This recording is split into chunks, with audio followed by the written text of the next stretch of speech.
Hemen kontrollerimizi yapalım. Yes, yes, yes. Selam arkadaşım. Yama sonrası birazcık içimiz buruk bir yayınla yine buradayım.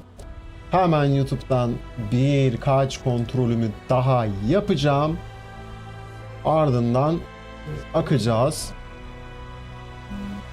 Bugün önceki build'lerimizi birazcık elden geçireceğiz. Önceki build'leri özellikle Messi build'ini elden geçireceğiz. Onu böyle bir adam etmeye çalışacağız bakalım. Bakalım başarabilecek miyiz? Başarabilecek miyiz? Bilemiyorum. Deneyeceğiz ve göreceğiz. Evet agam. Hop hop. Tekrar bir OBS'imi kontrol ediyorum. Her şey yolunda, tıkırında görünüyor. Evet. Okey. YouTube'un biraz yavaş. Onun yüklenmesini bekliyorum. Tamam. O da yüklendi. Mükemmel.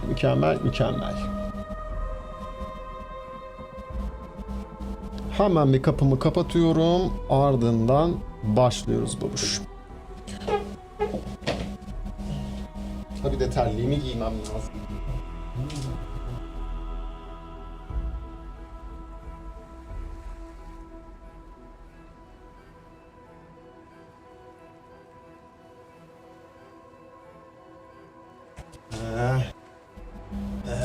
Geldim. Terliğimi de giydim geldim. Tabi bugün bayram, bugün muhtemelen birazcık biz bize olacağız hayali arkadaşım. Eğer ki sen bunun tekrarını izliyorsan sana özel bir yayın olmuş olacak. Şöyle. Tamam. Şimdi bu arkadaşı seçtik. Buradan geldik. Finalistan'a girmeden önce Tan'dan önce Finalistan. Finalistan yapıyoruz. Her şeyi alıyoruz. Ne evsunları lazım bize? Focus Gain Increase Durability. Kafalıkta bunlar lazım. Bunları bulduğumuz itemleri de çakıyoruz, alıyoruz. Dark Leather Durability'li kafalık lazım. Bunları gördükçe tıklayıp alıyoruz. Hemen Marketplace yapalım buradan bir. Bakalım.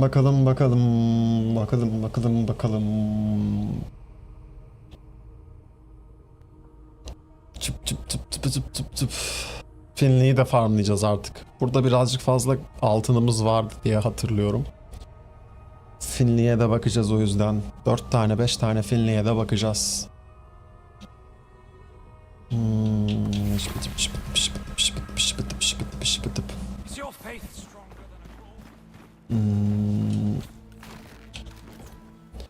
Önce Miraen Mary'e bakalım. Satacak bir şeyimiz var mı?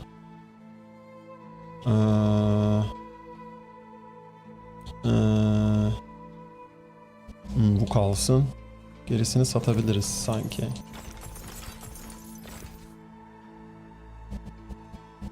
Helton Kill de durabilir aslında ya. Damage increase varmış bunda da, o da dursun. Bunu sat. Bunlar kalsın. Bakıyoruz. Dark Leather yok. Yapacak bir şey yok. Caretaker var. Durable'lı değil. Gerçi Durable'lısını bulmuştuk onu zaten, evet. Dragon sağ olsun vermişti bize. Yanlış hatırlamıyorsam. Vox da olabilir. Ya Vox ya Dragon. Vermişti. Sende neler var bakalım. Ver bunları. Bunu ver. Bunu ver. Bunları ver. Tamam. Sonracıma yukarı çıkalım, Rookery'e gidelim.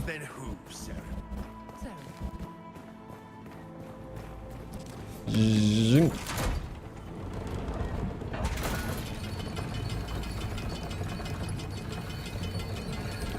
Bir saniye bu arada.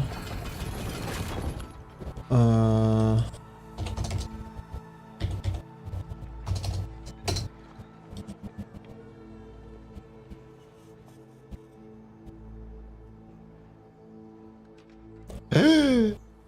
Ne? Taşlarını değiştirmemişim ben bunları. Yayın öncesi hemen bir build'imi düzenlemiştim buradan. Aklım çıktı. Tamamı gitti sandım bir an, ondan çok korktum da. Taşlarını değiştirmediğim için gitmiş. Okey okey okey okey. Tamam. Tamam. Bunların taşları da full health full health, tamam. Tekrar bir kaydedelim. Muhtemelen çok kırılgan olacak bu hali ama bir deneyeceğim. Bir deneyeceğim. Şimdi oyuna dönelim. Hop, yanlışlıkla bir şey yedim içtim ama. Okey, sıkıntı yok. Al bunları. Al bunları da. Bunu da ver.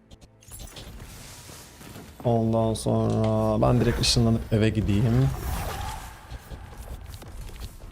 Aynen. Çat çat çat çat çat çat çat çat çat çat çat çat çat çat çat çat çat çat. Bunları koy.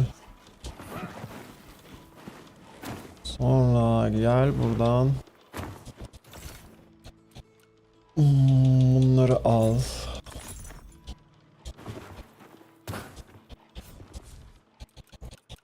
Buradan şunu al.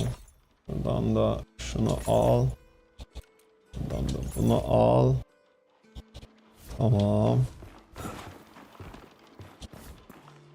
Aha, Finli. Şimdi Finli'ye gideceğiz. Finli'den sonra şehir değiştireceğiz. Aynısını bütün diğer şehirlerde yapacağız. Hadi bakalım, hadi bakalım.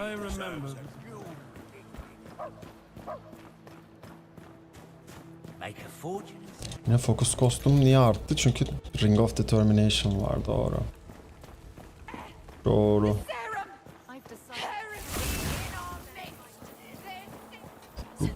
Doğru.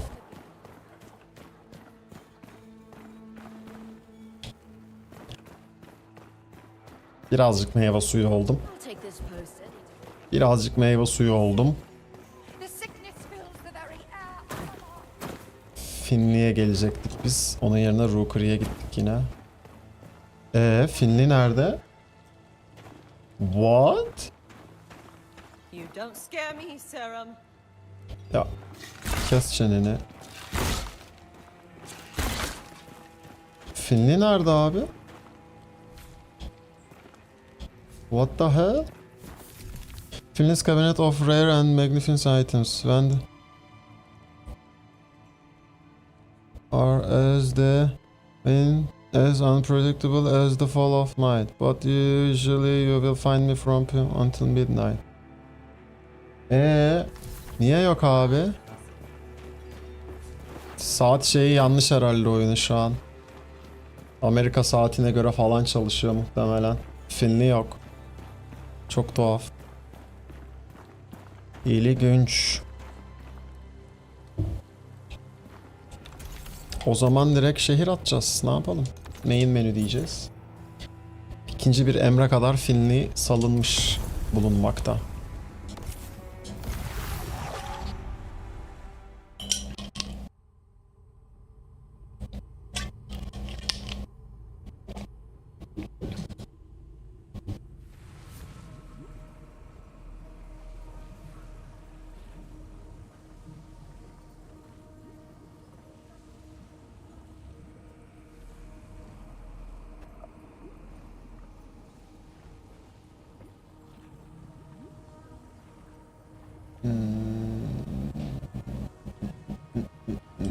Geldim. Çok pardon.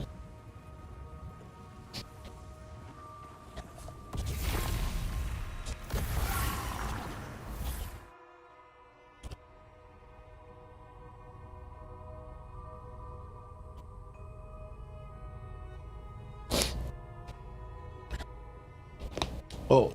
Oh. Oh.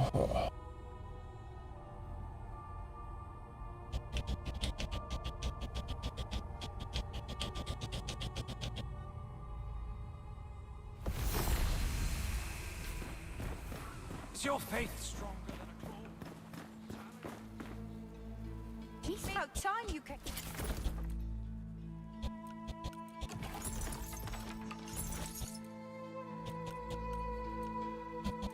Burada ihtiyacımız olan bir şey yok gibi.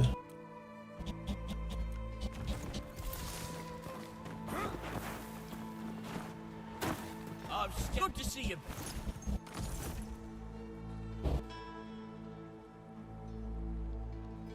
Bunu ver. Oranı güzel denk gelmiş. Bunları da ver.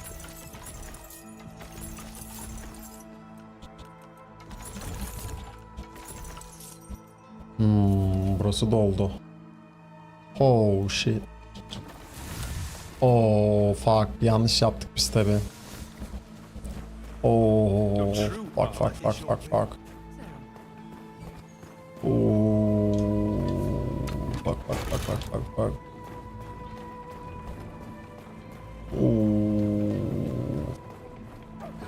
Bir şey diyeyim mi? Hadi çağırmışken buradakini de alalım da. Ben uğraşmayacağım şimdi tek tek onları almakla. Zaten farm atmamız gerekeceği için Pestilence'le speedrun yapmayız. O yüzden de bundan sonrasında diğer şeyleri farmlamakla uğraşmayacağım. Sen söyle adını. Gerek yok. Bunu alamıyoruz zaten. Şundan kurtulalım o zaman. Kağıttan kurtulalım. Ver bundan da. Tamam. Oo selamlar, selamlar. Bugün bottan sonraya kalmışsın Dragon. Evet, hoş geldin. Ben de bot yazdı zannettim. Şöyle bir baktım, ikinci satırı görünce ayıktım. Bot da geç kaldı ama. Sıkıntı yok abi, bot da geç kaldı. Hoş geldin babuşum.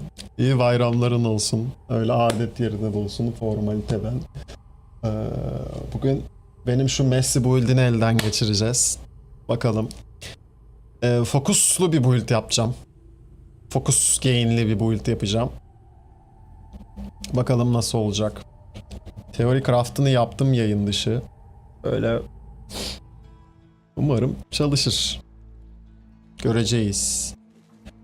Gerçi bir dakika. Benim burada heavy olmamam lazım. No. Doğru. Heavy olmamam lazım. Speed buff olayı çünkü bu. Doğru. Şu an yıktım.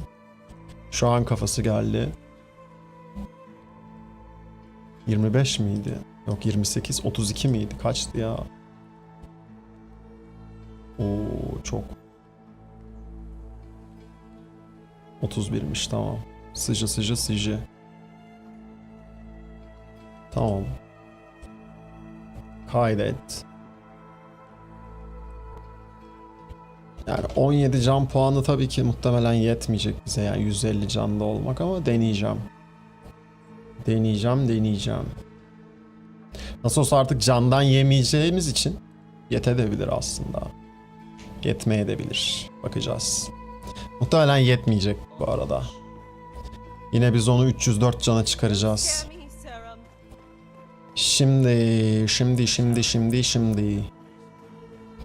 O zaman ben dur şu eve gideyim. Ben bu itemleri bir salayım üstümdeki. Eve gir kanka. Sen ne yaptın şu an? Hangi build'leri toparlayabildin? Hangilerini toparlayamadın? Güncelle beni bakalım. Lightning damage var. Durability tamam. Tamam, bunu ver. Kafalık bulky olmayacak.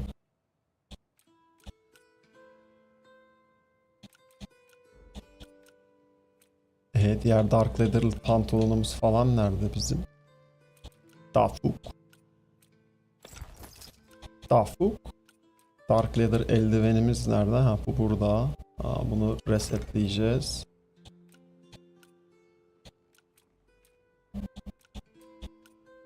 Allah Allah. Bu mu Dark? Ya ne yaptım ben Dark Leather pantolonu? Yapma. Yapma. Hah, burada tamam. Tamam. Şimdi üstü de boşaltmayı unuttuk be. Bunları giy. Kafalığını basacağız. Bunları koy. Kafalığı da koy. Şöyle bir tamir basalım. Bir daha basalım. Basamadık. Bugladık, az önce de bastık, neyse.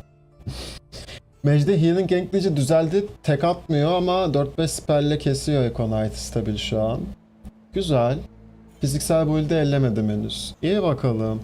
Vallahi ben direkt şeyin build'ini gördüm. Into the Wicked'ın. Yapmış yine tek atan. Dediğim gibi yani mage'ler hala güçlü. Tek atıyorsun yine boss'a, yani 7000 vuruyor abi build yine. Tam olarak da dediğimi ispatlamış oldu yani. Şu an hiçbir şey değişmedi baktığında. Bozuk olan build'ler hala bozuk. No, these are my scissors. Bir 5 tane var. Durable'lı gelirsin herhalde ya. Herhalde gelirsin Durable ya. Ne dedin o işe? Bir tane gel be. Yok. Bir 5 tane daha var o zaman.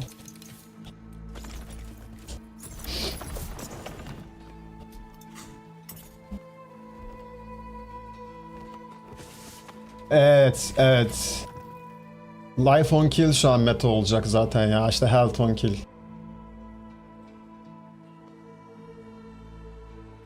Ya zaten şu anda oyunun problemi şey abi. Rünler arasındaki tier farkı. Durability increase gelmiş. Güzel. Farklı tier'larda rünler var. Her rün aynı saldırıda olmayacak. Madem öyle, bunu oyun içinde düzgün bir şekilde ifade etmesi gerekiyor oyunun. Muhtemelen 1-0'da olacaktır diye umuyorum işte. Bir de güzel dün Discord'dan, dün mü önceki gün mü işte, artık beynim yandı. Thomas'la konuştuk falan böyle. Cevap verdi benim soruma.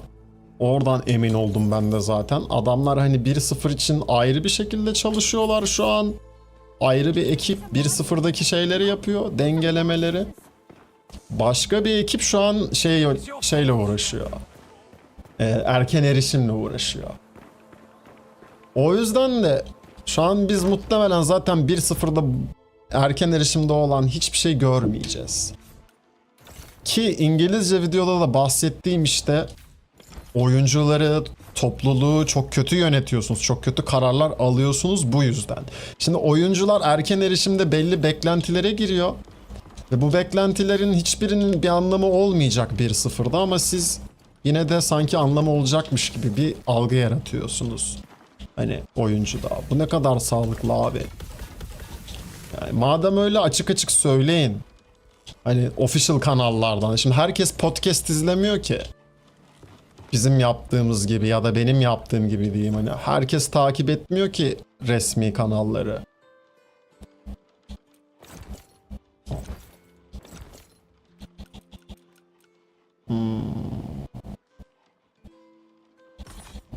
Birazını alalım. Velhasıl yani çok bence ipin ucunda bir şey izliyorlar, yol izliyorlar. Sen söyle adını. Topluluğu yönetmekle ilgili. Yılmazcığım hoş geldin. Tamamdır yavrum, görüşürüz. Kolay gelsin. Oyun sonu limit testi bir arkadaş ile konuşuyorum bir iki gündür. Şu sonuca vardık. Eğer armor'da yeteri kadar armor'un permanent crit varsa hangi spell ile vurduğunu fark etmeden tek atabiliyorsun. Light Mage set ile Rip and Tear veya Eruption ile de tek atıyorsun yeteri kadar buff alırsan. Lightning Mage set ile Rip and Tear ve Eruption ile de tek... Ya zaten o yüzden yarı yarıya düşürdüler şeyleri. Hasar veren enchantment'ları diyeyim. Çünkü dediğin gibi yeteri kadar bir şeyden dizersen armor pen ve damage buff dizersen increase zaten yok ediyor.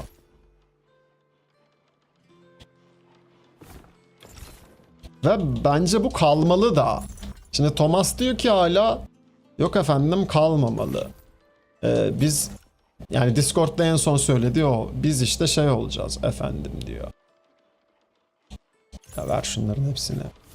İlle de Souls-like kafasına yakın olacağız da yakın olacağız diyor. Ya kardeşim yine ol. Hobi olarak yine Souls-like'a yakın ol. Tamam ama be kardeşim sen ARPG janrasına da yenilik getirmek istiyorsan ARPG kitlesine de oynayacaksın demek. Onların da istediği o güç fantezisini yaşamasına izin vermen lazım. Yoksa kimse oynamayacak ki senin oyununu. Ya ben şu anki bu aradaki ne tam Souls-like ne ARPG gibi olma hissine okeyim. Hani eskisi gibi artık hiçbir şey tek atamasak bile. Ama asıl ARPG'ci tayfa, hardcore casual'cı tayfa, hardcore casual diyorum. Hardcore endgame'ci tayfa asıl senin oyununu uzun süre oynayacak tayfa. Yani ve sana para kazandıracak tayfa da o aslında. O tayfa o kadar uzun süre oynayacak ki casual'lara build üretebilsin çeşitli. Farklı oynanış tarzları sunabilsin. Casual'lar da onu kopyalayıp oyunu keyifli oynamak için satın alsın. Çünkü casual adam zaten her gün oynamayacak bunu. Yine hep söylediğim gibi yani yine altını çiziyorum. Yani 10 yıl nasıl destek vermeyi düşünüyorlar emin değilim. Hani 1,5 milyon kopya sattın da o senin 10 yılını önümüzdeki 10 yılını finanse etmeyecek ki kanka.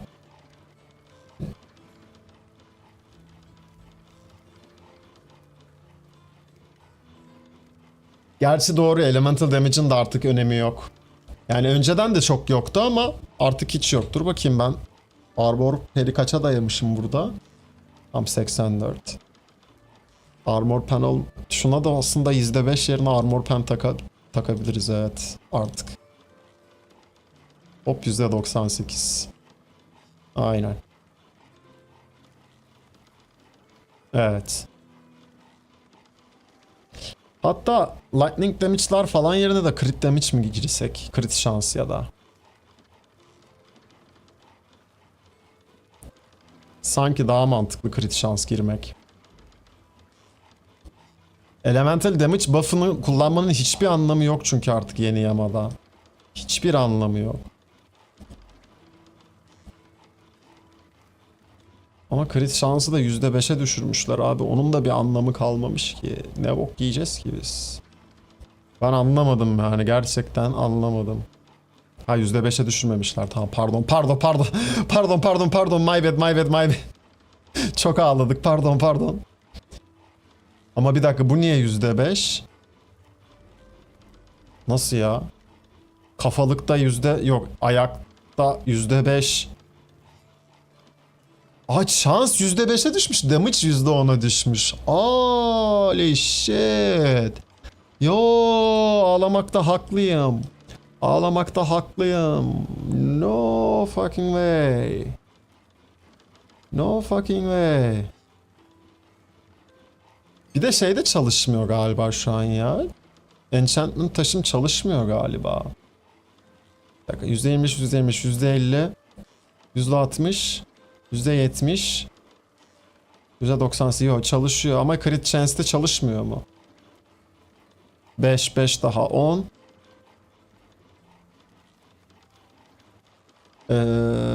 Burada da 20 var. 30 yerine 34. Yok çok saçma crit şans kullanmak. Yani bu kadar düşük olunca oranlar ve yüzde kazanımlar bu kadar düşük olunca şimdi ben crit şans şeyini de Evsun'u da kullanmama gerek yok ki. Hani ne gerek var? Çünkü zaten scale edemiyorum ki.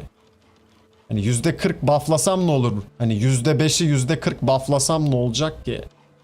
%30 değil %34 oluyor. Niye didineyim bunun için ben? Onun yerine Lightning damage'i de koyma. Onun yerine ne koyarım? Health on damage dodge koyarım mesela. Al abi. Sonra burada yok, buraya bir şey koymayacağız. Crit hit chance yerine buraya da ne koyarım mesela? Stagger olabilir aslında. Yo, shock build up increase koyarım onun yerine. Hala %20. Hatta bufflanmış galiba. %15 değil miydi bu? Bufflanmış da olabilir. Aynen. Crit şansımı temelde tutarım. Shock build up'ımı increase'lemiş oldum. Health damage dodge da hapşıracağım. Damage dodge'ladığımda da can alacağım buradan. Burada da lightning damage yerine başka bir şey koy. Ne koy? Yine healing increase low focus olabilir. Gain health equal focus spent. Yapıştır abi bunu da. Ama al. Şu an oyunda tek değerli damage buff'ı herhalde kalan, sağ kalan armor pen olabilir yani harbiden. Kopyalayalım şuraya tekrar. Armor pen dışında kullanmaya değer bir şey yok yani. Settings doğru mu? Full focus can için mi gösteriyor değerleri? Full focus değil, full health için. Artık full health kullanacağım. Full focus kullanmanın da bir anlamı yok. Şu anda abuse'lamamız gereken mekanik focus ve focus gain. Çünkü en az nerflenen şeyler onlar. Madem hani biz Ring of Determination'ın Battle Cry Ring'i abuse'luyorduk abi. Öyle diyerek nerflediler ya onu. Şimdi de biz bunu abuse'layacağız. Bir şey değişmemiş olacak. Yine ben rune spamlayabileceğim muhtemelen. Yani %188 focus gain'im var. %200'de neredeyse sen ona. Full attack speed build'im. Yani ya çok yüksek ihtimalle zaten ben yine hayvan gibi fokus kazanacağım. Yani deneyeceğiz tabii, şu an emin değilim. Şu an emin değilim. Şey de yok. Kill alınca fokus verme şeyi de yok bunda, koymadım. Attack speed çünkü. Tabii bacadan gireceğiz yani her türlü. Her türlü bir tek bu build'de şeyden emin değilim. Acaba Agility Ring yerine şey mi, Jade Ring falan mı kullansam da stamina vermem gerek Jade Ring kullanmak için. Bilemiyorum o yüzden. Aslında burada stamina cost reduce low focus yerine bir dakika. Stamina increase max stamina increase max focus, ha bundan koymak lazım da bunu niye koyamıyorum ben? Neyin yerine koymam gerekiyor bunu? Movement speed yerine mi koyuyoruz? Yo. Health on damage dodge yerine koymam lazım. Yapalım bir bakayım. Kaç olacak? Staminam kaçtan? Staminamı görmüyorum. 50'den 60 oldu. Değmez. Hibrit bir build olabilir mi acaba diye düşündüm de hani. Bunu en iyi kullanma şekli şey. Sen söyle adını. Düz vuruş build'leri. Onun dışında değmez. Cost reduction'la idare edeceğiz. Full health'te kalmak daha büyük bir öncelik çünkü. Burası böyle kalacak. Evet.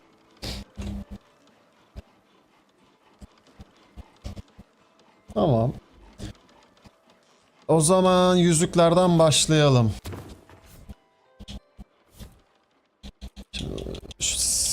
Seni bir kaldır. Seni de kaldır. Sen gel. Drink'le işimiz yok.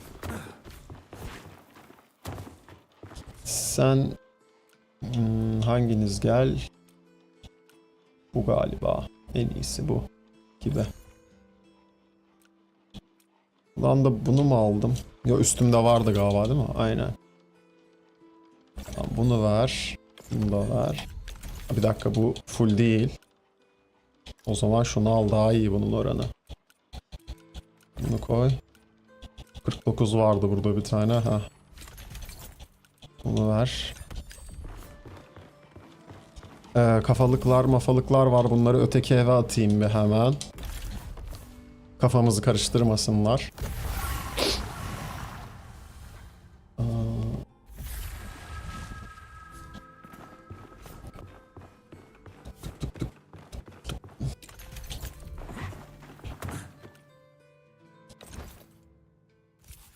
Tamam.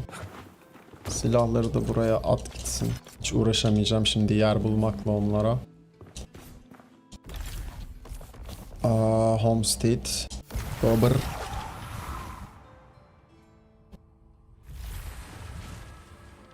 Niye 140? Ha, çünkü %49'da doğru.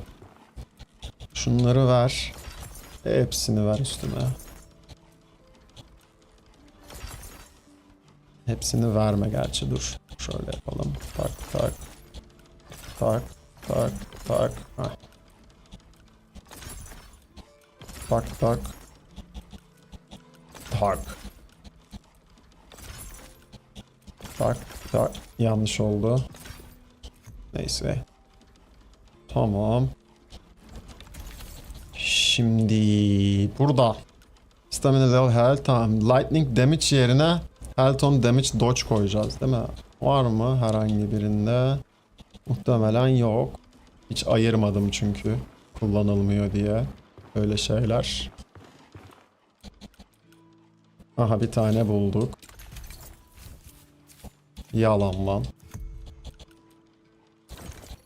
Tak.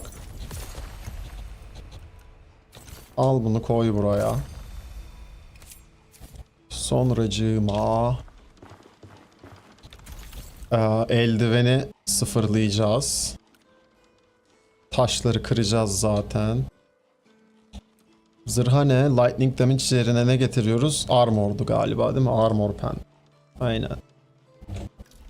Tamam.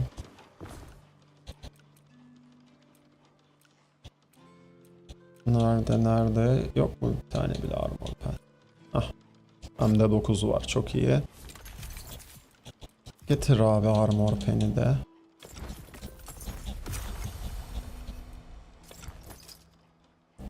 Tamam. Efendime söyleyeyim. Eldivene bir void atalım.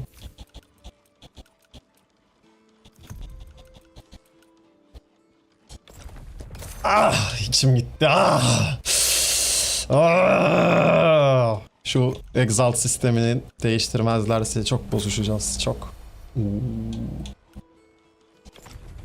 Focus gain, healing at low focus. Bir daha atacağım. En azından bir iki şeyi denk getirmek istiyorum çünkü.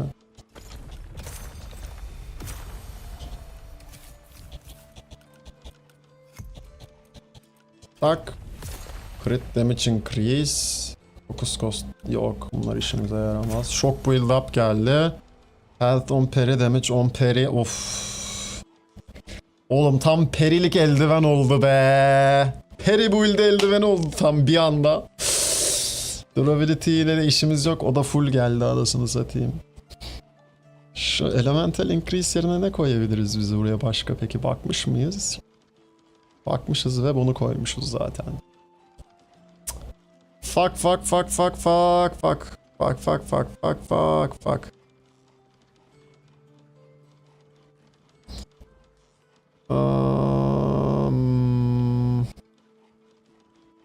Downside'lar konusunda da kararsızım hala ya. Drain focus mu koysak acaba diyeceğim de 2 tane 3 tane koyarsak çok sıkıntı olacak.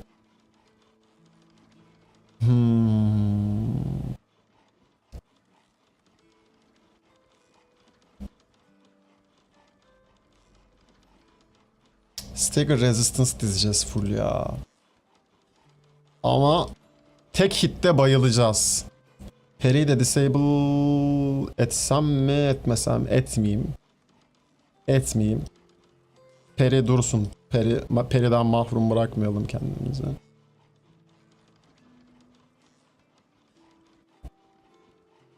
Stagger resistance en mantıklısı geliyor ya.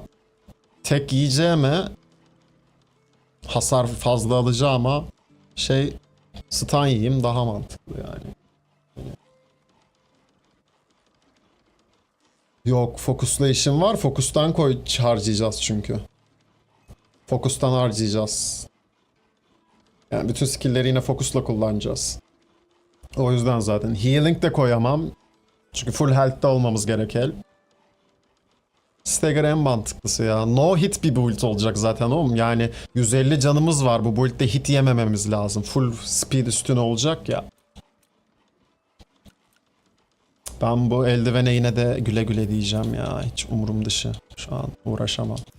Çok güzel geldi oranları ama yine de. Bay bay.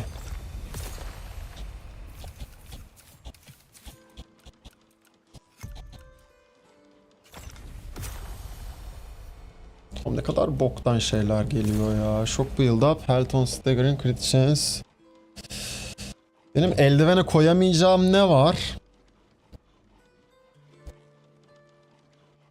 Hiçbir şey yok abi. Elemental var belki bir. Kafalı.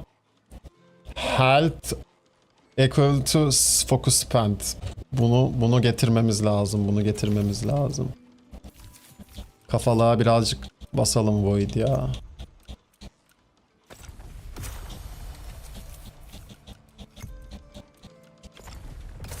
Of. Of çok güzel oranlar.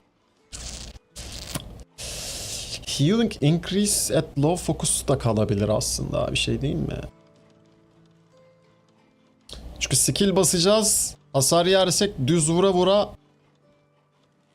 tekrar can daha hızlı çekebiliriz. Fokusumuz az diye ama hani fokusta harcayacağımız için mantıklı gibi ya. Gain equal of focus spent harcamak. Ama bilemedim. Ama yo, healing increase low focus lazım bize. Niye? Çünkü heavy ataklarla can çalıyoruz ya bu build'de. Tabi. Tabi. Heavy ataklarla can çalıyoruz. Lazım o yüzden. Mecbur lazım.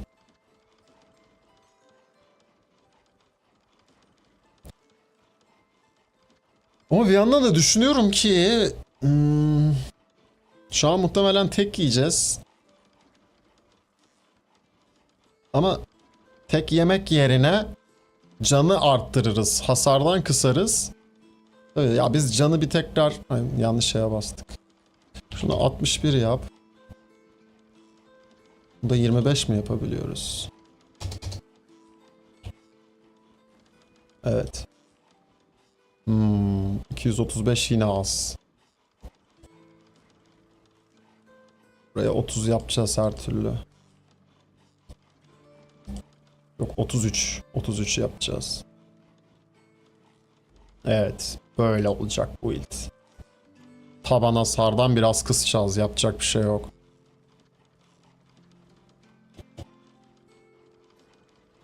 Bir de şeyler değişmemiş. Sitedeki. Güncellenmemiş. Sen bana attığın SS'de Fire Infusion falan getirmiş diye atmıştın. Burada hiçbir Infusion görünmüyor ama. Silahlara enchantment olarak hiçbir Infusion getirilmiyor. O bug mıydı acaba?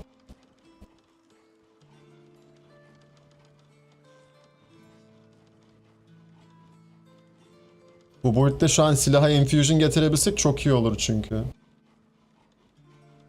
Bug değil, belki önceki şeyden kalan silahı olabilir o zaman. Sen söyle adını. Yama öncesi. Muhtemelen öyle. Yama öncesi bir silah o. Focus gain, current durability. Ver abi.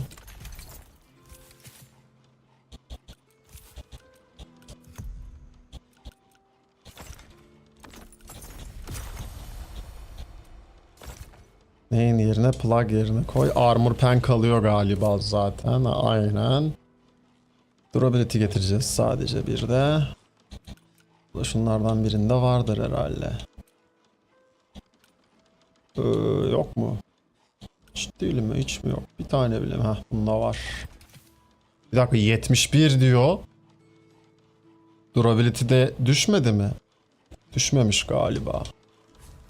İyi var, en azından durability'leri nerflememişler.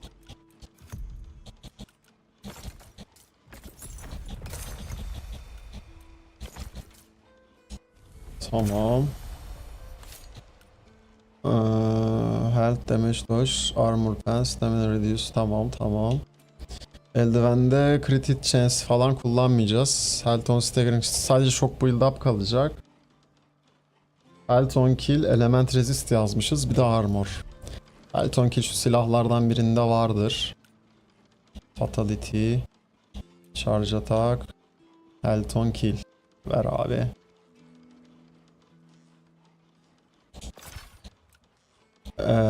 Başka ne lazımdı?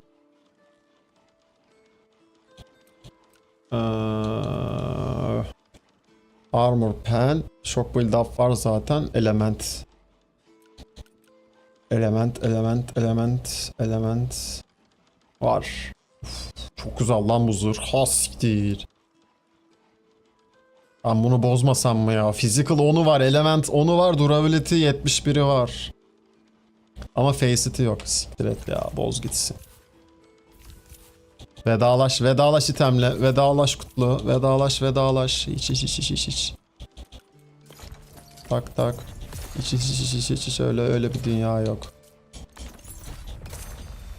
Health on kill eldivene. Armor pen de koyacağız. Onu almayı unuttuk. Bunu buna. Armor pen 10. Tak diye bir tane de bulduk. Bakalım nasıl çalışacak.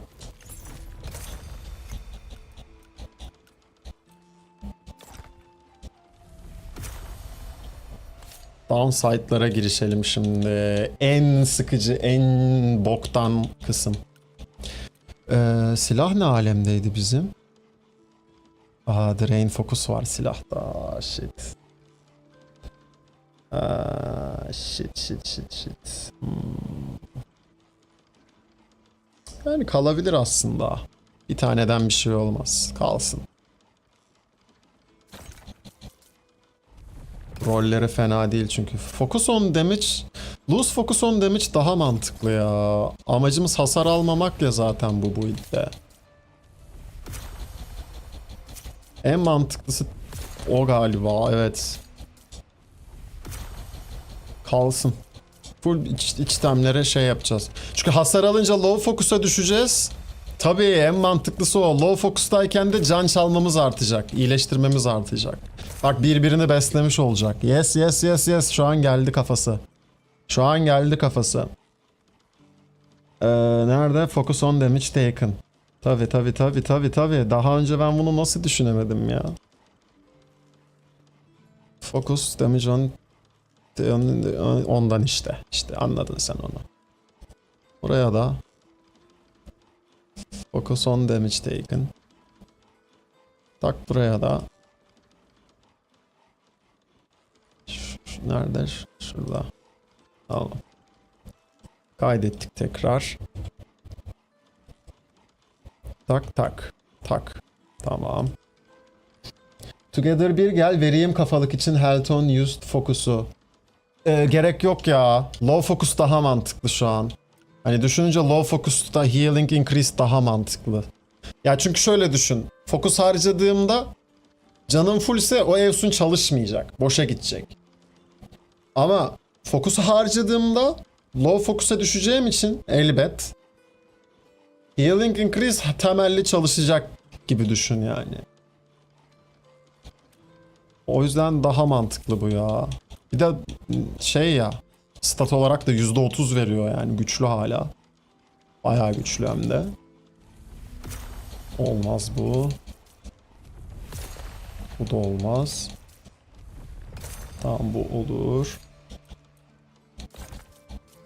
Bunu da değiş. Olmaz.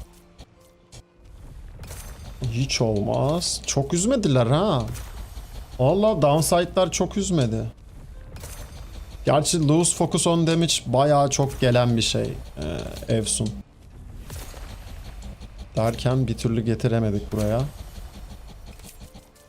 19 tane harcadık. Yine fena değil bu arada, yani 4. itemdeyiz. Hani bir o 20-30'a kadar yolu var. 21'deyiz. Ya gel artık ama. Gel artık kanka. Hayda. Hayda. Alo. Alo. 30 harcadık şu an tam. Yok bana mısın demiyor. İlla yapacaksın, o son şakayı yapacaksın. Tabi. Tabi. İlla yapacaksın yani onu. Tabi efendim.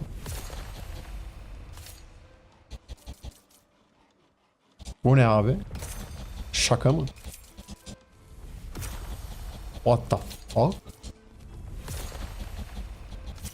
What up? What up? 39 40. 40 ember harcadım bir tane iteme getirmek için istediğim downside'ı. Hala bana mısın yok. Gelmiyor. Acaba sınırı mı var? Hayır, onu düşünmeye başladım şu an. Sınırı mı var acaba? Haberim yok.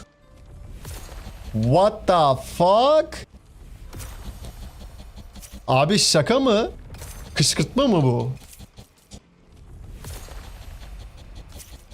What?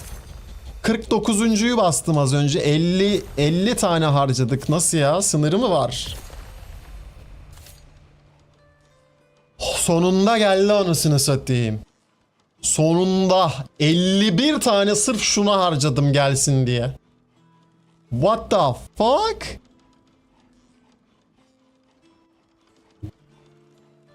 What? Abi böyle bir RNG yok ama ya.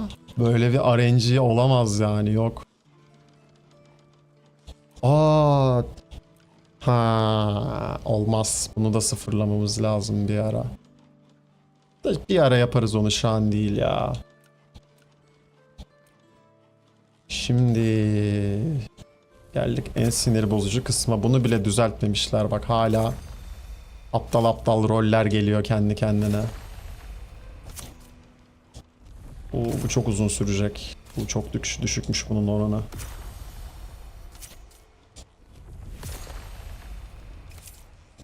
Allah.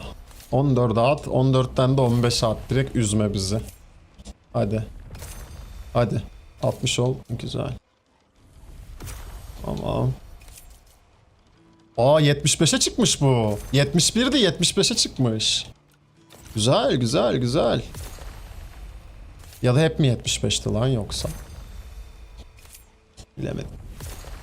Bilemedim. Abi şaka mı?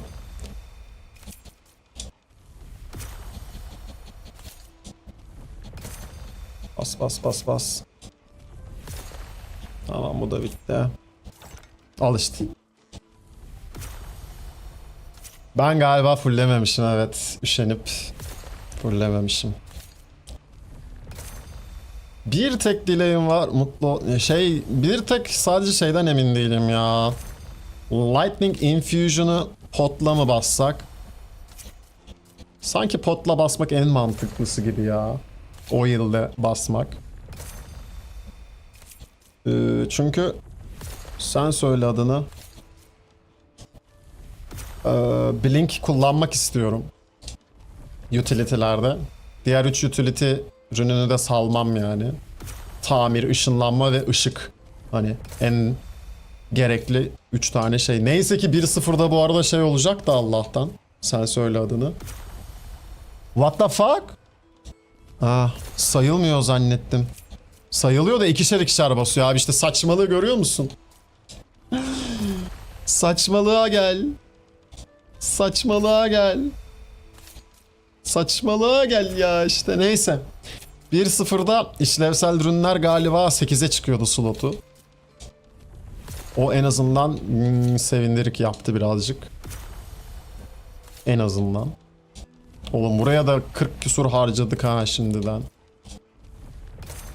Vallahi 44-45 tane harcamış olduk. 44 tane. Vay anasını be. Şimdi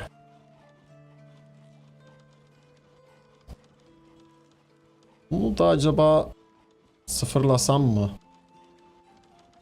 diye düşünmüyor değilim. Bakarız. Dur, şunlar var. Yüzükleri unut. Yüzükleri unuttuk.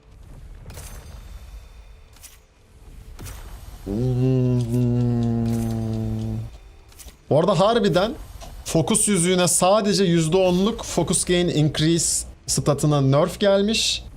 Başka hiçbir şeyine dokunmamışlar. Diğer yüzüklere zaten nerf yok. Hani focus ring'e yapılan, yani Band of Calnus'a yapılan nerf değil abi. Hani böyle nerfçük Battle Cry'la şeye yapılan, Ring of Determination'a yapılan nerf anasını satayım, direkt zang kelle koparır yani. Relax, hoş geldin. Hocam oyunda silaha başka bir ürün takmak istediğimizde kırılıyor, saçma bir mekanik olmuş. Aslında değil. Başta evet saçma geliyor ama hani bazı bedeller olmalı oyun içinde. Bu da o bedellerden biri. Yani o ürünü tutmak istiyorsan silaha elveda diyeceksin. Ya da silah kalsın, silahı kaybetmek istemiyorum diyorsan da rüne elveda diyeceksin. O seçimi yapmak zorunda kalmalıyız bence. Çünkü emin ol oyun sonunda bir sürü rünün oluyor zaten. Bak. Yani, nereye koyacağını şaşırıyorsun zaten. Yani. Ki bunlar sadece düşenler ha. Silahlardan çıkarttıklarım değil. Çıkarttıklarımı depolamaya kalksam yer kalmayacak. O yüzden satıyorum çoğu silahı. Yani o açıdan üzülme yani. O çok can sıkıcı bir mekanik değil. Bence gerekli de. Oynanabilirlik açısından.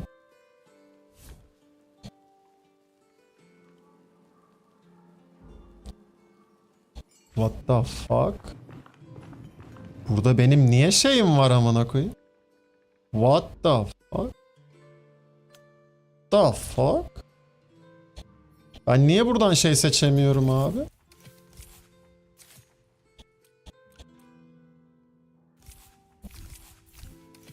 Oğlum bu nasıl bir bug? Üstümden çıkarayım o itemi. Nereye koyayım? Gel buraya koyayım bunu.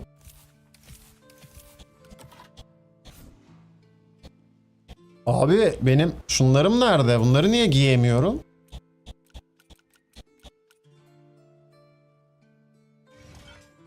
Niye giymiyor bunu? Nasıl bir bug bu? Aşağı tuşa basıyorum, kaydırmıyor bak. What?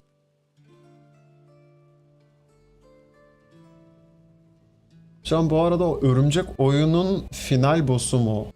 Örümcek? Hangi örümcek ya? Oyunun yani şu ana kadarki hikayesinin sonunda şey var. Yarasamsı uçan bir kuş var.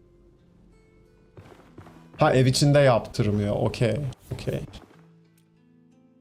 Örümcekten kastını tam olarak anlamadım ama. Oyunda örümcek yok çünkü. Crucible boss'u var. Şu anki en bir güçlü boss o zaten. Crucible'da biliyorsun şurası. Ha, basamıyorum ki artık tabi.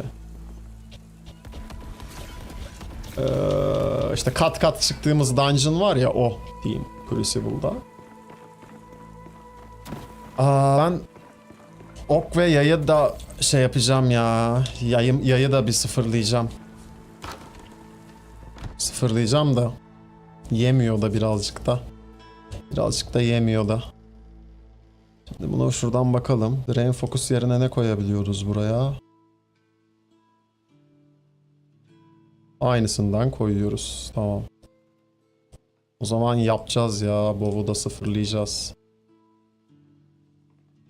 Boşa Drain Focus'ta olmasın. Hem belki full attack speed'e denk getiririz bu sefer Exalt'ları. Direkt Exalt atmayacağım zaten artık da. Üf, çok hızlıyız ha. Çok hızlıyız. Fenayız. Hızız. Oğlum radyantlar bitmiş, anasını satayım ya. Radyantlar bitmiş. Yok olmuş. O yüzden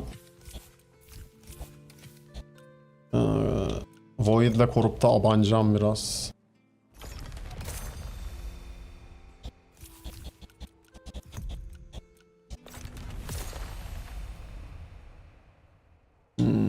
Yok. Dur, yanlış tuş.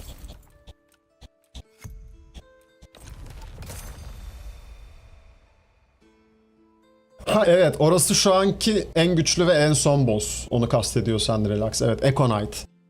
Şu an en son boss o oyunda. Ve en güçlü boss. 2 fazı var zaten.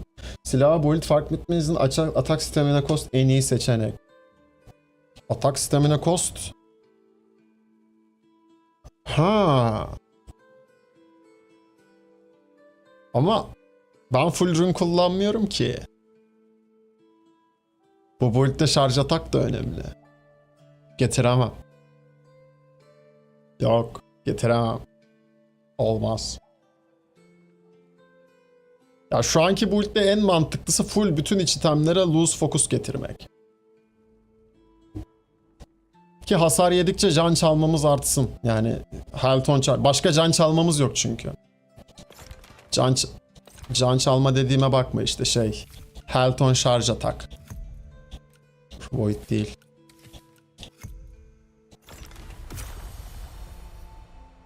Rune atak. Yok. Void'i bas bir daha. Buna da Void'i bas hatta şimdilik. Bir ara tekrar zaten basacağız ona da. Yok. Stamina cost reduce. Güzelmiş aslında. Ya ben bunun bir physical versiyonunu da yapacağım da yapamıyorum. Çünkü lightning gerekiyor ya o. Ama full attack speed değil, full hasar versiyonunu yapacağım galiba fiziksel kullanıp. Böyle J-Drink'li, May-Drink'li bir manyak bir versiyonunu yapacağım bunun.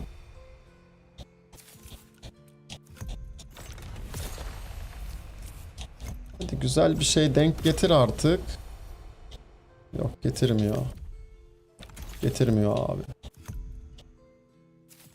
Şu sayfa da niye en başa dönüyor her seferinde otomatik? Dönme abi. Üstümde giydiğim iteme basıyorum ben bunu zaten. Envanterimdeki iteme niye basayım? Salak mıyım? Hani yanlış iteme basarım bilmem ne. Giydiğim iteme basıyorum zaten. O yüzden beni niye envanterin başına atıyorsun her seferinde? Atma. Damage increase of current durability geldi ya. Ama full speed ya. İşimiz full speed. Çalışmayacak eskisi gibi ama yine de işimiz full speed abi. Yine de. Yine de.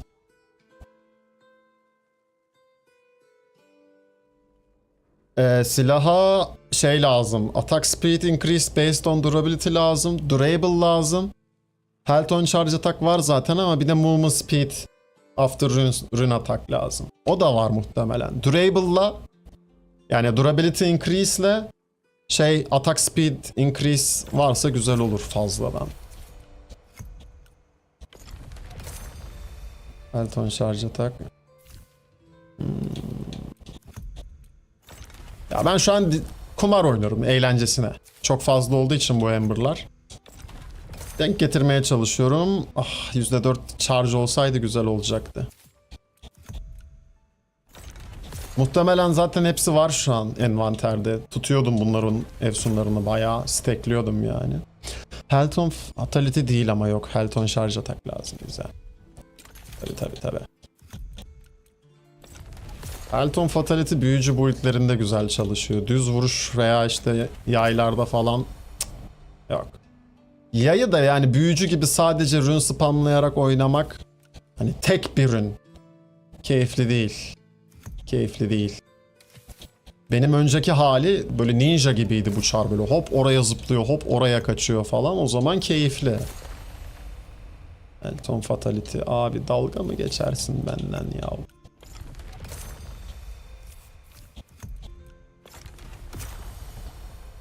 %10 mu speed gelmiş? Yok. Bir daha. Downside'de istediğimiz bir şey gelirse kalabiliriz ya. Helton kill nah. Var ikisi de %10 attack speed 71 durable olur tamam. Bir tane daha basıyorum geliyorum o zaman. Geri kalanını envanterden dizerim.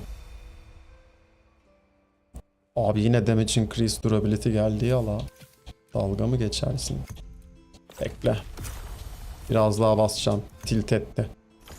Düştük batağa, geçmiş olsun. Geçmiş olsun. Düştük slot batağına aga. Düştük slot batağına. Helton kill veriyor hala ya. Helton şarj hata %2 falan veriyor hep. Helton kill'i %5, %10. Zaten %5 mini. Ah! Ah! Ah! Çok iyi. Çok iyi. Sende ne vardı dedin? Attack speed var. Attack speed geldi. Durability alacağım sadece. Movement speed geldi. Okey. Güzel, güzel. Gerisini koyuyorum abi. Bunlar kalsın. Şunları koy. Şundan ver.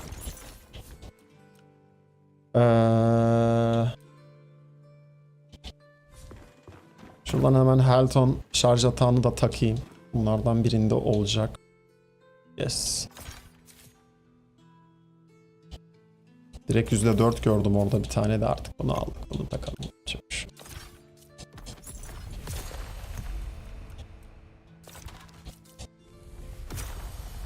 Tamam, bir tek durability lazım. Durability de vardır muhtemelen bende ama %71 varsa çökeriz yani hiç. Ay dur. Şunu fulle.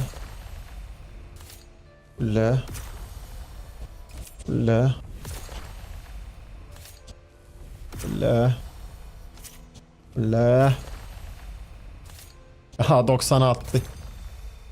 Aa, senim ben.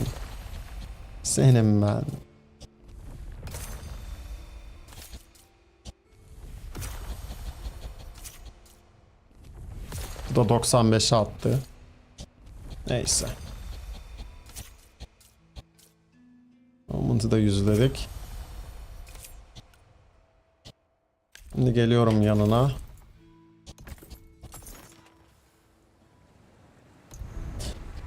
Yok, yine alacağım onu, dursun yedekte. Çünkü exaltlar gelmezse ileride yine lazım olacak ya. Veya bu build istediğim gibi çalışmazsa her türlü yine ekstradan kullanmam gerekecek. O zamana kadar bu build'le farmlayacağım ya yine Ember'ları. Hani çok bir şey değişmemiş oldu. Şu an çünkü asıl kilit nokta Exalt. Exalt'larda istediğimiz şeyler gelmezse ve build şu anki haliyle de zaten optimal çalışmazsa Exalt atmayacağım. Bakalım şu anki halinde hayatta kalması falan nasıl? Çok iyi olmazsa Exalt atmayacağım. Hiç koymayacağım bile Exalt'ı, gereksiz çünkü.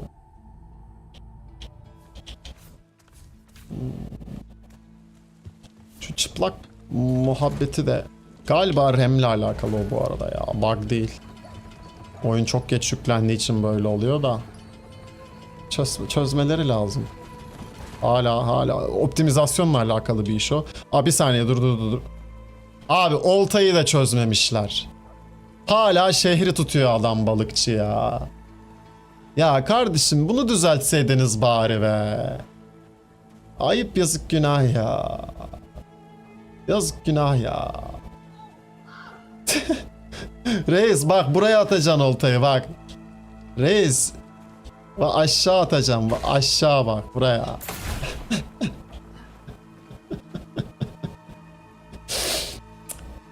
İnanılmaz ya. İnanılmaz. Oh. Ben de sana hediye olarak şöyle vereyim. Teşekkür ederim. Bu daha öncesi için de aynı zamanda çok fazla yardımı dokunduğu için Dragon'un itemlerle birlikte toptan ödeme olarak düşünebilirsin bunu. Teşekkür ederim. Gümüş koydu karşılığında. Güzel ticaret.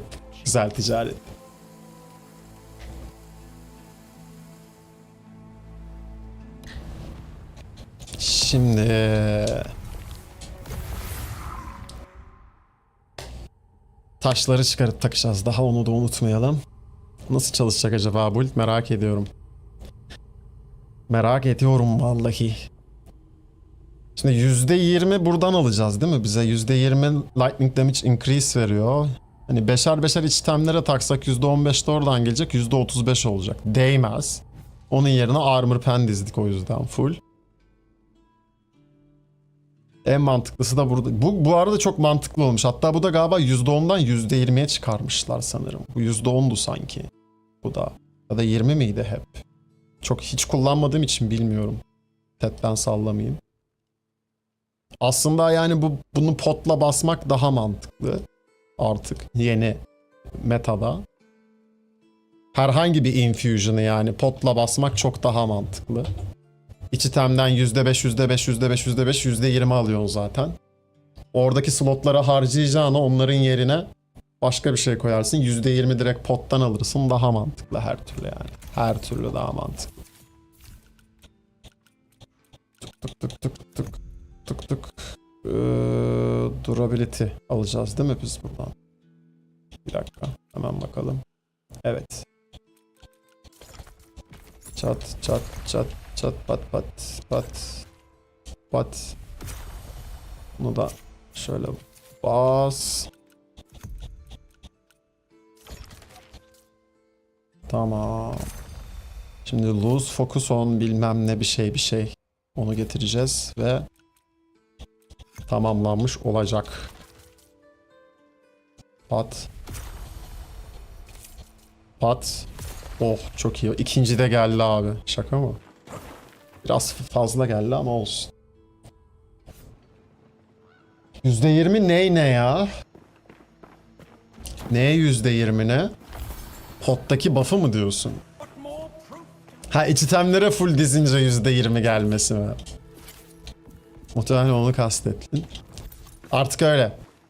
Artık alışacağız buna arkadaşlar. Yani Good to see you. bakın ben de başta çok tepki verdim ama şu bir gerçek. Bu zaten olacaktı. Hani bu kaçınılmaz. 1-0'da zaten bu kadar güçlü olmayacak. Bunu önceki yayınlarda da hep söyledim.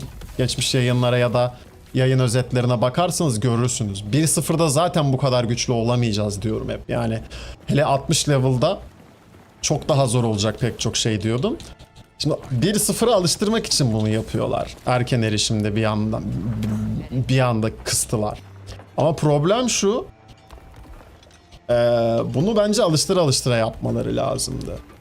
Yani en büyük problem o. Tekte şimdi bütün şeyi aşağı çekince sen söyle adını. Statları bir anda oyuncular tabii ki tepki gösterecek yani. Haklılar tepki göstermekte de. Sen yani alıştırdığın bir şeyin bir anda tam tersini veriyorsun çünkü oyuncuya. Ama yani bu kaçınılmazdı. Hani bunu böyle şey gibi görmeyin abi. Sanki oyun 1-0'da da böyle olacaktı da şimdi artık olmayacak gibi görmeyin. Ben buna hep yayınlarda alıştırmaya çalıştım. Şey onu yanlış yaptı. Sen söyle adını.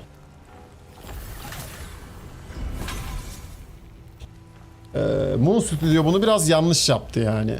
Böyle bir anda laps diye yapmaması lazımdı. En büyük hataları o. Allah yanıyorum. Hassiktir. Abi saldırı hızını da fena düşürmüşler. Ne? Niye yok? Aa %100 buff almıyoruz ya artık o yüzden doğru. Doğru. Tabi. Tabi. Infusion. Destroy. Tamam. Buna ekle. Bundan. Buna ekle bundan. Buna ekle bundan. Buna ekle bundan. Buna ekle. Abi bug'lı. Buna ekle. Bundan. Pek çok bug'ı düzeltmemişler hala. Şimdi statlar ne alemde? 26. 26 yeter mi? Yetecek mecbur. Bakalım. Bir Crucible yapalım. Şu an yapamıyoruz. Aslında Focus Regen de ekleyebiliriz %40'lık buff yerine ama bufflamamız da lazım hasar vurmak için. Yani Enchantment Power'lar şu an için demiyorum. 30 level'da gerekli olmayacak ama oyun sonunda her türlü gerekli olacak yani. Abi tamam, yarıya düşürdün. Sen taşı %50 yaparak üstüne bütün critleri düşürmek nedir yarı yarıya? Şu bobun range'ine bak. Sigara içen... Bow'daki hasar düşüşü çok fena yalnız. Şu an oyunda en büyük nerf'ü yiyen silah da Bow. Ve şöyle düşün. 1-0 çıktığında zaten her silah ve her rün oyun sonu için uygun olmayacak. Şu andaki en büyük sıkıntılardan biri de o. Yani oyunda zaten silah ve ürünlerin tier'ları var şu anda. Tier 1, Tier 2, Tier 3 ürünler, Tier 1, Tier 2, Tier 3 silahlar gibi. Oyun başındaki silahlar oyun sonunda çok böyle etkili değil.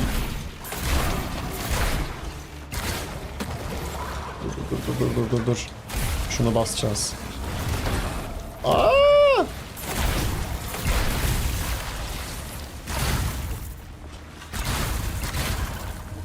O J-Drink shot'tu bu ilde, ben sana söyleyeyim mi? Healing fena değil gibi. Ama focus gain'imiz çok kötü oğlum.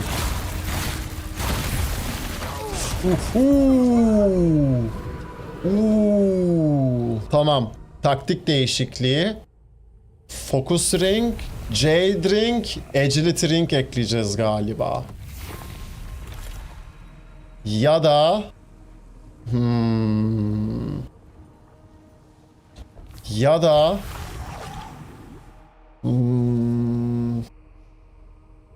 Düşünüyorum. Focus ring'i salacağız gibi galiba ya.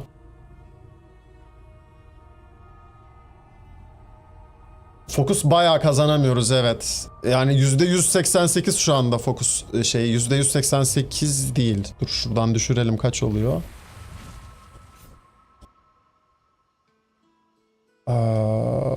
Bunu da fulle.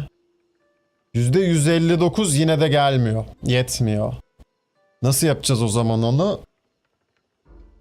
Salacağız. Band of Canvas'ı salacağız. Yine full health oynayamayacağız artık. Onun yerine full focus oynayacağız. Ya da Ring of Determination takacağız. Focus cost increase olacak. Onu da focus cost reduction'la kompanse edeceğiz. O da buradan oluyordu galiba. Ama atak speed'imiz düşmüş olacak o zaman da. Değil mi? Bir dakika, eldivene değil miydi o? Kafalığa mı geliyordu sadece focus cost reduction? Current durability ile pantolona mı geliyordu? Hangisine geliyordu, bir tanesine? Geliyordu ya.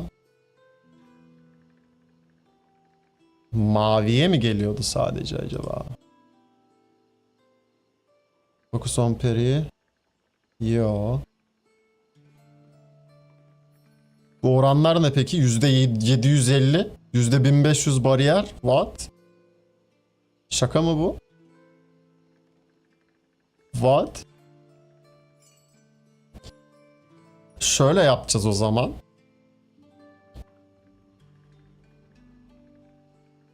Ha, mavi kafalığa geliyormuş. Durability ile yapmak yerine focus cost reduce 10 seconds after damage dealt rune attack yapacağız, tamam mı?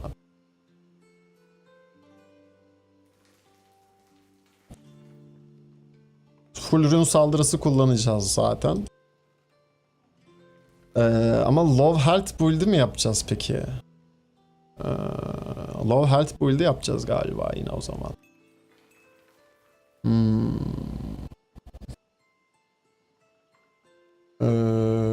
Ne diyor? Damage resistance increase consuming food, yok. Regainable health de koyabiliriz. Ya da lightning damage koyabiliriz. Yalandan da olsa. Ne güzel güldün o akşam bana. Lightning damage koyalım. Yalandan. Öyle. Galiba low health'e geri döneceğiz agalar. Öyle görünüyor. Şu an oyunu al, hikayeyi bitir, siktir git diyor oyun sana. Şu an zaten hani erken oyunda çok bir oyun sonu içeriği yok. 1-0'a göre değerlendirmemiz lazım. Şu anki haline göre değerlendirmememiz lazım. Onu bir kere, o hataya hala düşüyorsunuz. Düşmeyin abi. şu an değerlendirmemiz gereken şey dengelemeler, bug'lar, oyun içindeki mekaniklerin nasıl çalışıp nasıl çalışmadığı. Yani şu an oyunda hala dengeleme yok. Hani eleştirmemiz gereken kısım orası. Hani, tamam güç skalasını yarı yarıya düşürdün. Mantıklı olan o. Ama hala dengesiz oyuz. Yani hala tek atan mage build'leri var. Hala daha sen istediğin ideal şeyde değilsin oyun olarak. Madem sen oyunda tamamen ekran temizlemeyi kaldırmak istiyorsun. Bosslara böyle ping tek atan build'leri kaldırmak istiyorsun. O zaman ona göre silahları eşitlemen lazım. Yani şimdi mage build'lerinin %90'ı sallıyorum. Hani ölçmedim çünkü ama %90'ı tek atabiliyorken potansiyel olarak ben hiçbir bow'la tek atamıyorsam, hiçbir işte two-handed sword'la, great sword'la, great axe'la bilmem neyle tek atamıyorsam ya da hiçbir işte tek el kılıçla tek atamıyorsam ya da atabildiğim build sayısı mage'lere kıyasla çok daha azsa burada problem var. Senin önce bunu çözmen lazım. Çünkü 60 level'da tabii ki tek atamayacağız her şey ama şu an tek atan build'ler 60 level'da normal olacak. Öyle düşün. Mage build'lerinin %90'ı 60 level'da çok rahat oynayabilecek o zaman demek oluyor bu. Ama diğer build'lerin çoğu da çok zorlanacak. Aşağıda kalacak bayağı yani. Bunu düzeltmeleri lazım önce. Benim kızdığım nokta da buydu. Yama videosunda da bahsedeceğim bundan. Yarın gelecek muhtemelen. En kötü pazar günü gelecek. Yani sen önce silahları, savaş mekaniklerini, saldırı mekaniklerini belli bir oranda dengeleyip ince ayar çekmeden bir anda her şeyi kısarsan zaten çok güçlü olmayan build'ler oynanamaz hale gelir. Nitekim öyle oldu. Yani ben söylüyordum bu build full saldırı hızı build'de 60 level'da muhtemelen çalışmayacak diyordum mesela. Bak şu an çalışmıyor. Zaten bitti. Bitti direkt yani. O zaman senin önce bunları da birazcık yukarı çıkartman lazım. Yani kendi içinde atak speed buff'larını ya da silahların saldırı hızlarını bilmem nelerini, atak paternlerini bir dengelemen lazım ki sonra rakamlarla oynayabil. İlk başta rakamlarla oynarsan mokoko oluyor. Yani bayağı mokoko oluyor. O da yazık günah. Şimdi burada buna getireceğiz o zaman. %40 olacak kostümüz. Save'de. Settings'e gelelim. Player state rune attack. General attack rune attack şeyini buffs from 10 rune attack açık. Costları tabii ne kadar düştüğünü göremiyoruz ama. Okey. Ring of Determination'ı kullanacağız. Agility artı mi yapacağız o zaman? Yo. Yine aynı şeye döneceğiz o zaman. Buraya plug koyacağız. Plug ring koyacağız. 20'ye düşüreceğiz. %50 olması için kaç yapmamız gerekiyordu ya? 17 idi galiba. Değil mi? 17 koymamız gerekiyordu. Ne oluyor 17? 34. 34'ün yarısı yine 17. Çok oluyordu. Yok 17 değil. 7 mi koymamız gerekiyordu? Kaçtı ya? 16 mıydı? Dur bakayım bunlardan birinde var mı? Hah. Yok. Abi %52'den 20 çıkar. 32. 32'nin yarısı 16.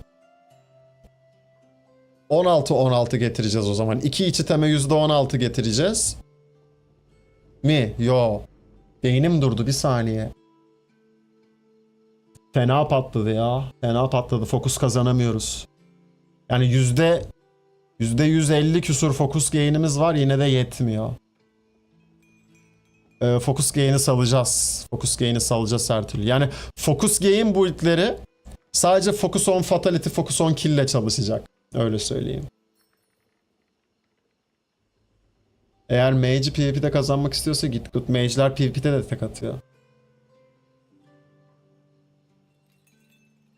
İşte bu oyun öyle bir oyun değil ama sen onu yani kaçırıyorsun. Ben niye bu kadar agresif konuşuyorum? Çünkü adamın bütün röportajlarını izledim şu ana kadar ki. Bütün podcastlerini izledim. Baş geliştiricinin, Thomas'ın, head developer. Adamın derdi zaten biz diğer oyunlar gibi olmayacağız. Sana uçsuz bucaksız şey sunacağız diyor, tamam mı? Sunmuyorsun ama şu an. Çünkü ben niye uçsuz bucaksız seçenek içinden gidip en bozuk olanları oynamak yerine en güçsüz olanları oynayayım. Sırf daha yaratıcı olabiliyorum diye. Hani Diablo'da da aynı problem var. Baktığında evet kendi içinde çok geniş seçenekler var her klasın ama yok. Meta neyse onu oynamak zorundasın çünkü. Sen de aynısını yapıyorsun şu an ama kabul etmiyorsun. Tabii 1-0'da göreceğiz. Belki 1-0'da bambaşka bir şeyle karşılaşacağız. Şu an için konuşuyorum. Bu dediklerimin altını çiziyorum tekrar. Erken erişim için konuşuyorum.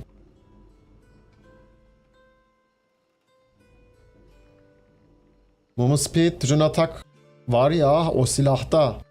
O silahta. O hala var. Love Health için %20 armor, %22 yüzük mü en mantıklısı? %30, tabi en mantıklısı doğru. Tamam. Ama burada %20 tutarsak o şeyi nasıl yapacağız? Yapamayacağız. Tabi %22 getirmemiz gerekecek buraya o yüzden. Tabi. Ama burada %20'yi nasıl bulacağız be abi ya? Uf.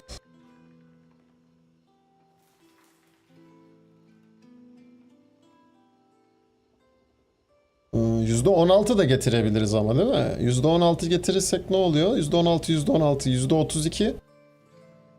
Ha, iki tane %16 getiremiyoruz işte. Evet. Doğru. Tamam. Her türlü tek şey bu. Evet evet. Tek çıkar yol bu. Buralara da Focus on Damage Taken ya da ne getirelim? Yani Focus on Damage Taken'lar kalabilir şimdilik. Health on Kill. Health on Charge Attack. Health on Damage Dodge. Bunlar kalsın mı? Gerek de yok aslında. Healing Increase at Low Focus lazım bize burada ama. Mı? Lazım. Çünkü Healing'i ne kadar bufflayabilirsek o kadar kar bizim için. Nasıl yapacağız onu? Nasıl yapacağız onu? Mor yapmak istemiyorum kafalı. Lightning damage yerine getirebiliyor muyuz? Getiremiyoruz. Plug'a döndürürsek de ama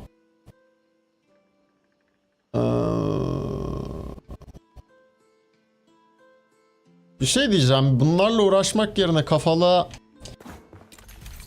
kafalıkta ne vardı benim? Focus gain increase. Lazım. Bir şey deneyeceğim. Şimdi ama atak speed yetmiyor ki. J-Drink takıp hani şey yapsam diyeceğim de hangi yüzükten feragat edeceğim?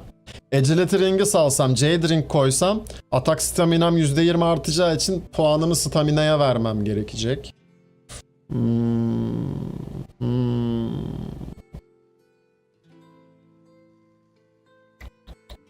Her türlü burası şey ya.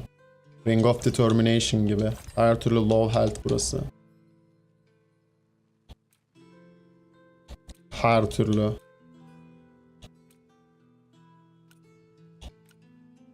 Bunu ver. Sonra gel. Bunların arasında vardı sanki bir tane, yok muydu? 22 yokmuş. Şeyde vardır belki diğer evde. Sen rolle gelen yüzdeye göre de yüzüğü ayarlarsın. Eldivene healing on durability. Doğru. Health on kill yerine öyle çözeriz burayı. Tamam, eldivende vardı ama işte orada da atak speed'den feragat etmiş olacağız. Ya da etmeyeceğiz. Durable Facet kullanmayacağız. Yani.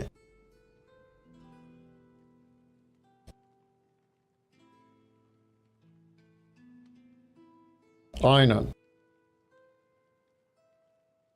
En mantıklısı.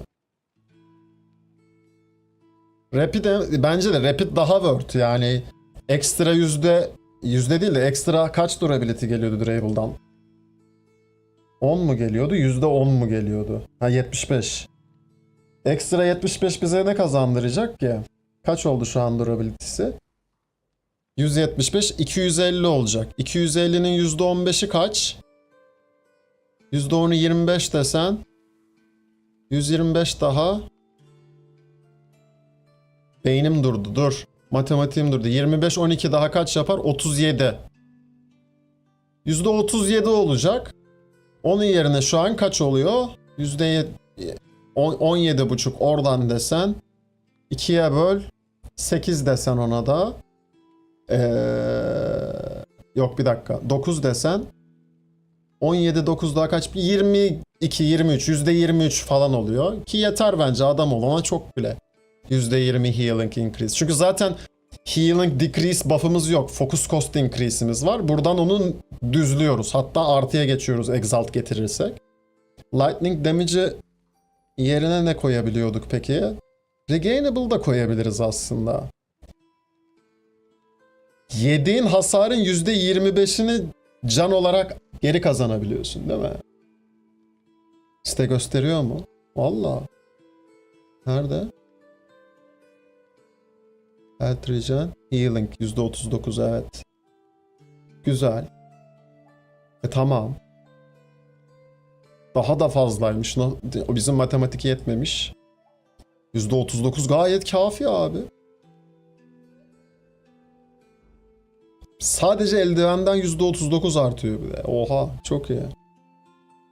Çok iyi. Armor penimiz de 98'de hala.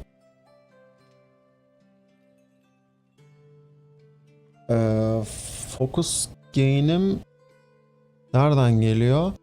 Ha, bizim facet'lerden de focus gain'imiz mi düşüyor? Vance karakter evet. Evet. Hangisinden düşüyor acaba? Rapid ve Frantic'ten düşüyor galiba. Yok stamina bunlar. Bu da stamina. Durable'lardan düşüyor. %10 oradan. %10 oradan %20.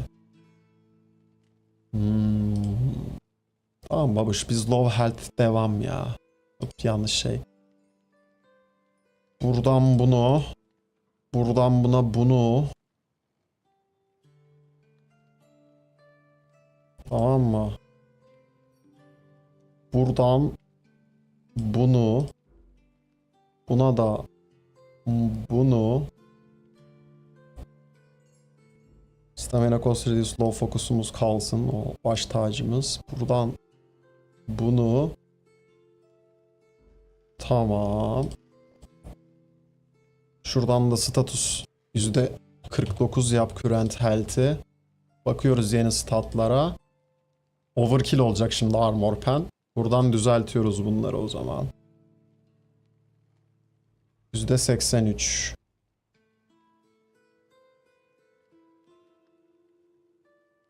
Bunu bir dakika. Health on damage dodge yerine de o zaman zaten can çalmamız olacak artık.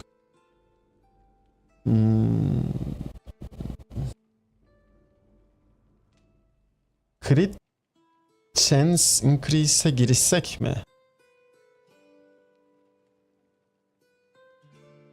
Girişmesek mi? Lightning damage'e girişsek daha iyi sanki onun yerine. Çünkü can çalacağımız için vuracağımız düz vuruşlar, skill'ler hep lightning'le de olacağı için çalacağımız canı arttırır en azından lightning damage'ımızın artması. %2 falan da olsa. Artık ne kadar scale oluyor bilmiyorum da. Can çalmadan gelecek canı arttırır yani. Buradan da ya da overall speed aynen en mantıklısı overall speed'i fulllemek zaten. Öyle yapmışız burada da.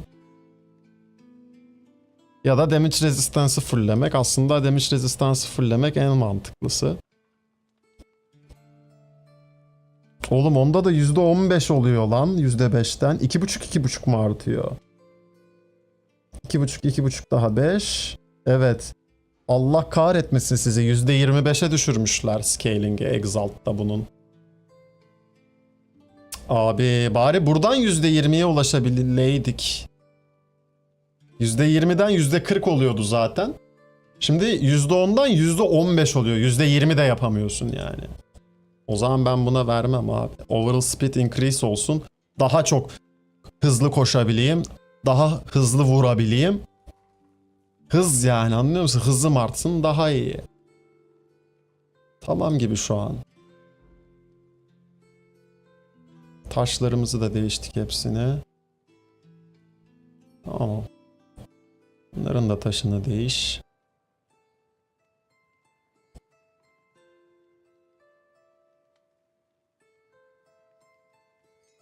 Şimdi kafalığı mavi yapacağız full. Şu Focus Cost Reduce gelene kadar mavi yapacağım. Regainable Health'im yok. Regainable Health yalnız stacklemeden çok iyi çalışıyor mu biliyor musunuz? Bilmiyorum ben ama. Corpacino'ya döndü bu iş iyice. Çıkabilirsen işin içinden şimdi. Ya, çıkacağız. Bir tek Regainable Health yerine acaba Lightning Damage kalsa, nasıl olsa bir tane daha kullanıyoruz. Daha mı mantıklı sanki? Sanki daha mantıklı ya. %10 buradan gelecek. %30 da %20 de buradan gelecek. %30 olacak. Daha worth. Hatta %10 5 daha ekle %15 olacak. Taşlardan da %2,5 ekleyecek ya, %50 increase ekliyor. %35 lightning damage'ımız olacak. Kafi. Shock build up increase yerine de yine lightning damage çakabiliriz o zaman ya. Yani çünkü her türlü shock build up yapacağız. Artık şeye geçtiğimiz için düz vuruş yapmıyoruz ya artık. Rünlerle vuruyoruz. Rünlerin hasarı düz vuruşumuzdan fazla olduğu için her türlü o rün saldırılarından tamamlanınca şeyi sağlayacağız, sen söyle adını. Shock build up gerçekleşecek. Armor penetration 83. Buradan bir tane versek, bir tane daha versek kaç oldu? 95. Bir tane daha versek 99 oluyor.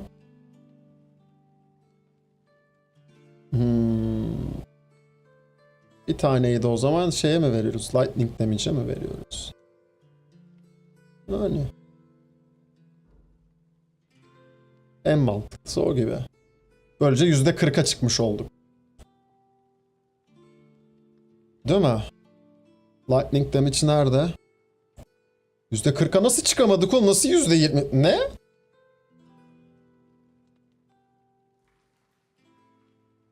Ha %45'e çıktık. Pardon. Şeyi saymıyor. Potu saymıyor. %20 de buradan. %25 burada. %45. Okey. Bence okey. Eskisinden daha fazla lightning damage'ımız olacak artık. Potla basacağımız için. Bence okey. Şimdi gelelim fasulyenin faydalarına. %22'li yüzük. Hadi bakalım bismillah. Burada mıydı? 23, 20, 23 olur ya. Ne olacak? Kaç oluyor? Tuz tabii %53 oluyor. %1'den bir şey olmaz be. Kalsın. Ne olacak? Sende kalsın. Kaç? %52 yerine %51 yerine yok. %52 yerine %53 olacak. Evet. Ne olacak? Bir şey olmaz. Illuminate sadece mağaralarda işe yarıyor. Onu salıp atak buff koyabilirsin. Mantıklı. Da meşaleyle uğraşmamak için Illuminate koyuyorum ya. Dursun diye bas gitsin. Ama mantıklı. Şeyde yarıyor mu? Taban hasarı arttırdığı için lightning damage'im de bufflanmış oluyor mu dolaylı yoldan acaba ama? Ondan emin değilim. Şimdi Pelton kill yerine healing increase durability getireceğiz eldivene. Tamam, bulduk. Shock build up yerine lightning. Lightning'den 3 tane lazım. 1 2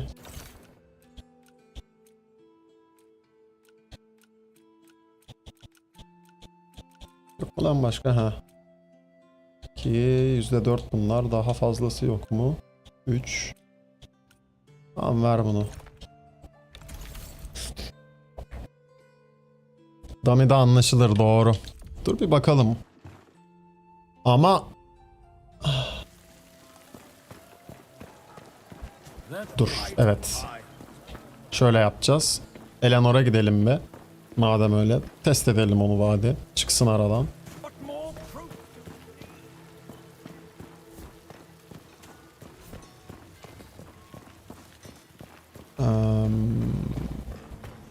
Greetings, Wolf.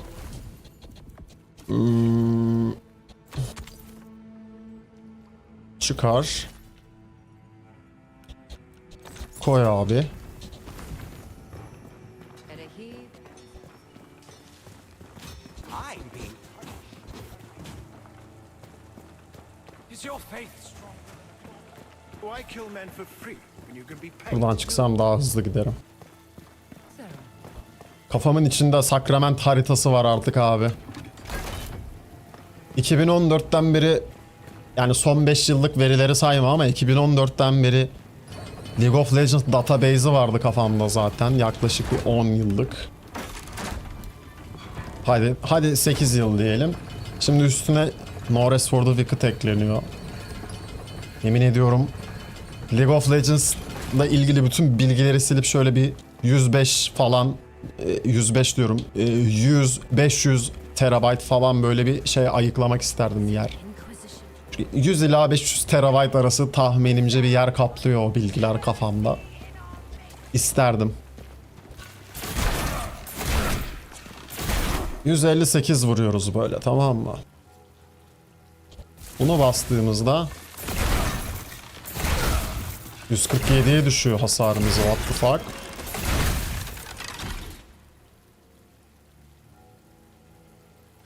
The fuck? Bir dakika.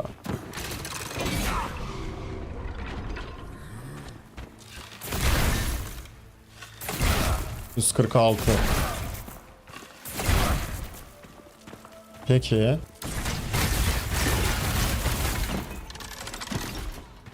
Herhalde şey... Bu da... Yani infusion'lar da demek ki... Physical damage reduction uyguluyor. Facet'lardaki gibi. Birebir convert etmiyor yani. %80'ini %90'ını falan çeviriyor. Fiziksel hasarının. 147 düz hasarımız crit vurmadan. 157 şeyli hasarımız. Sen söyle adını. Physical hasarımız. Evet %90'ını çeviriyor o zaman. Niye şimdi? Ha mesafeden dolayı da düştü az önce. Tamam. Aynen 147 temel hasarımız. Bunu basınca kaç olacak? 176. Çalışıyor. Çalışıyor.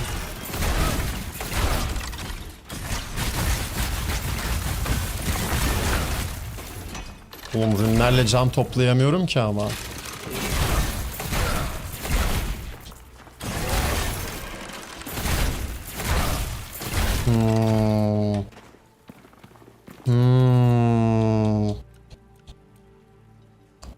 Healing increase love focus. Buraya da getirirsek belki.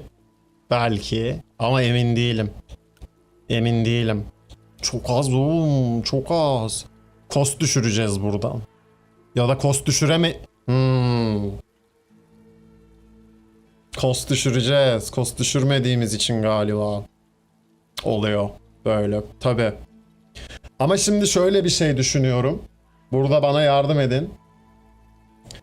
Bence healing increase %30'u tutmak %20 cost'u azaltmaktan daha worth. Şimdi bu %20 cost arttırıyor ya. Onun yerine ben buraya %10 düşürme getiririm. %15 olacak o. Buradaki artış %5 olmuş olacak. Low Health'te de zaten yarısını ekleyecek ya. Focus Gain Increase unut. Yani şöyle olacak şimdi bak. Armor Pen'i koyduk. Allah'ın emri. Efendime söyleyeyim. Focus Cost Reduce %10 koyduk. Hatta Exalt getirmek mantıklı değilmiş. %18'e çıkıyor. 20 olsa çok mantıklı olurdu. Healing getirdik. O zaman şeyde Healing'e bastık full Exalt'ı, tamam mı? %60 oldu. Üstüne ne koyuyoruz son olarak? Lightning Damage koyuyoruz. Lifesteal'imiz artsın diye. Buraya da Lose Focus on Damage Taking getiriyoruz yine. Lifesteal'imiz kaç oldu? Healing Increase olarak bakabiliyoruz sadece, değil mi? Lifesteal'e etkisini göremiyoruz. Evet, %20 Lifesteal'imiz yine. Healing %41'e çıktı %39'dan. Nasıl ya? Ha dur. Focus 49 yapacağız bunu da.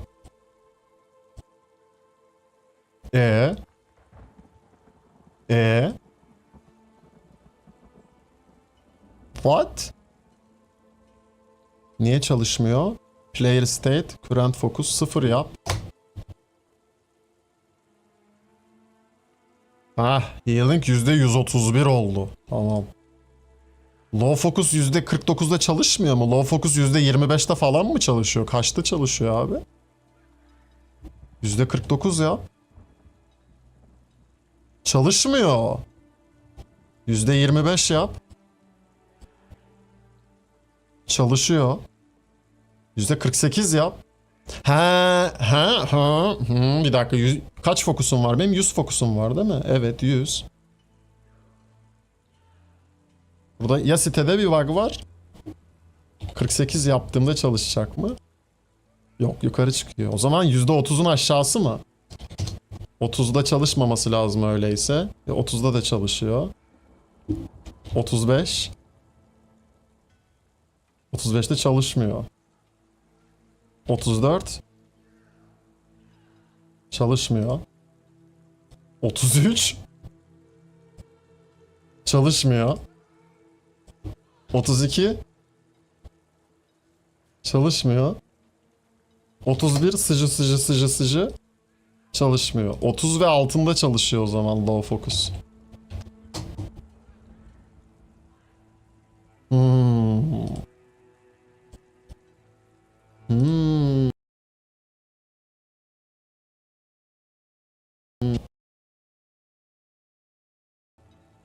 Can %48, fokus 1 yap. Can'da 49'da mı çalışmıyor? Emin misin? Çalışıyor olması lazım ya. Evet, çalışıyor 49'da da. Ama 48 olacak bizim artık zaten tabi. Yani fokusu da 1 yapalım yine de. Alsın hadi.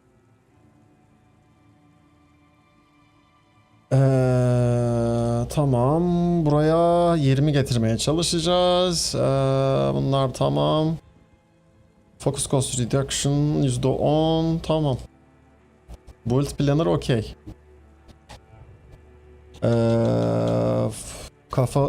Kafalığa Focus Cost Reduction koyacağız. Hemen bir ışınlanalım o zaman. Şuradan bakalım önce. Önce birinci evdeki stokları eritelim. İlk giren ilk çıkar hesabı.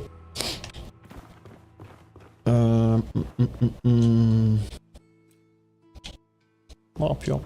Bir çıtır meyve suyu olduk ya. Teori craft yapmayı bu yüzden sevmiyorum. Kafa sikiyor, çok kafa sikiyor abi. Acayip kafa sikiyor. Focus Cost Reduction, tamam. Şunlarda lightning'ler vardı galiba. Healing Increase Current Durability eldivene getireceğiz değil mi? Durability Increase de getireceğiz eldivene. Ona da bakalım. Lightning. Focus Cost Reduction. Şunu koy. Durability 71. Ama lightning var. O lightning bozmak istemiyorum. En kötü o durability 67'ye alırım. Oğlum physical'a nasıl dokunmazsınız ya? En bozuk build'lerden biri de physical oyunda. Anlamıyorum gerçekten, amaçlarını anlamıyorum. Bunu ver. Bunu ver.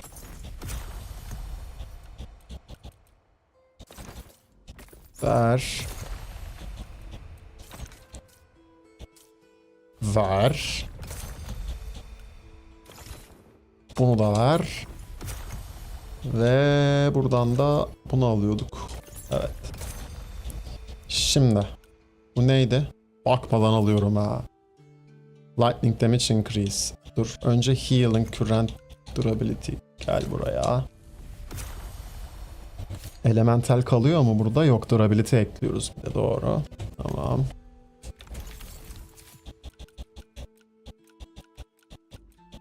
Gel abi. Tamam. Gel seni de buraya.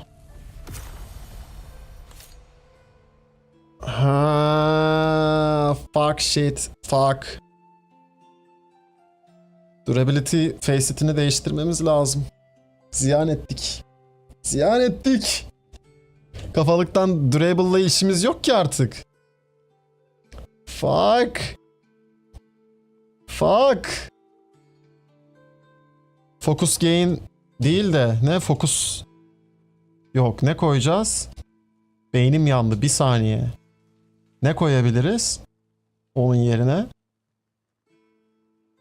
Yani şey, bulky koyabiliriz ya da agile koyabiliriz.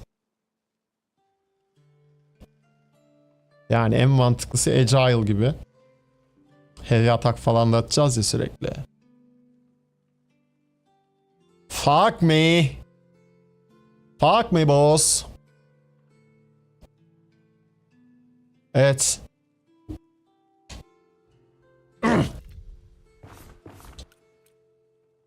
Ne gerekiyor şimdi buna tekrar?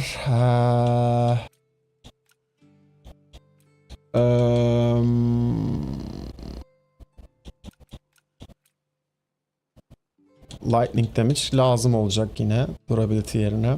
Ya dokunmasam mı ya da? Bilemedim. Çok içime oturacak çünkü harcadığım bu kadar şey. Yani çok aman aman bir şey fark etmeyecek. Agile koysam. Edecek aslında. %10 stamina regen kazanacağım. Edecek. Durable %10 düşürüyor stamina regen'i. Bu durable da %10 düşürüyor. %20 eksideyim şu anda. Buradaki durable facet'ını salıp agile getirirsem agile'den %20 stamina regen gelecek. Increase. Buradan sadece %10 kaybedeceğim için %10 artıya geçeceğim.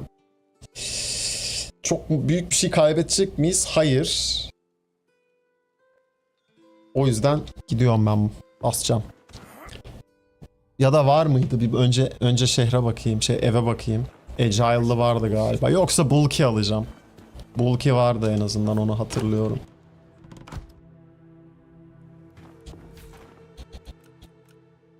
Bulky. Bir sürü bulky var hem de.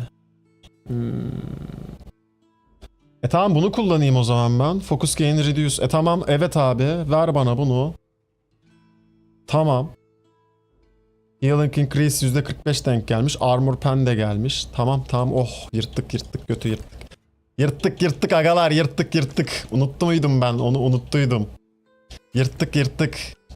Hadi iyiyiz yine. Hadi yine iyiyiz. Hadi iyiyiz yine hadi. Ucundan kurtardık götü. Ne kaldı o zaman geriye? Bir tek eldiven ve içtemler kaldı. Shock build up yerine lightning damage koyuyorduk. Bir saniye yalnız. En yükseğini koyalım da başta. Aynen.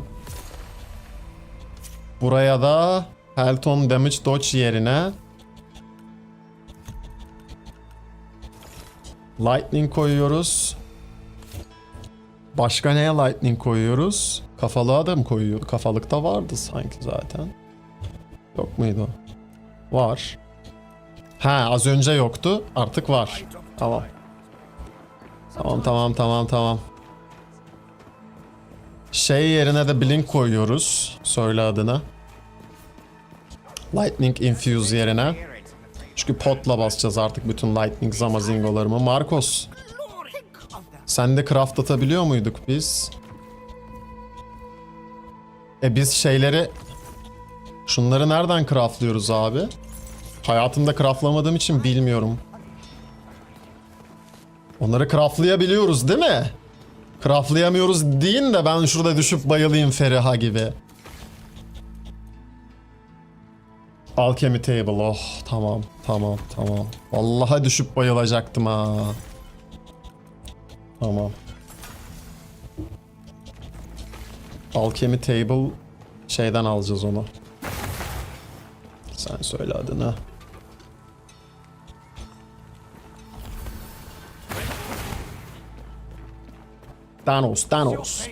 Danos.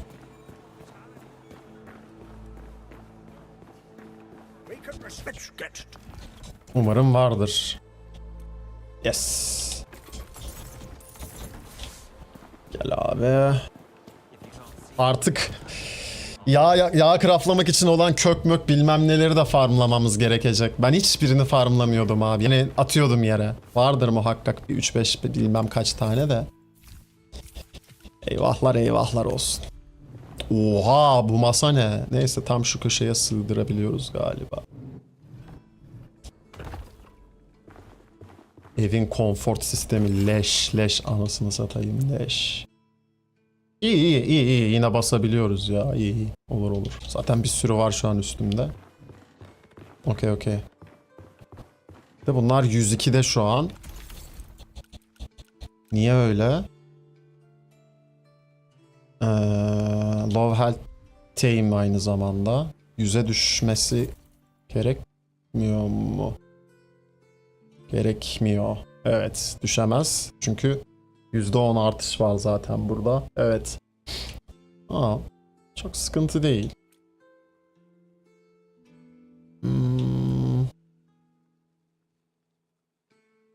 Şunları radyantlayalım. O zaman.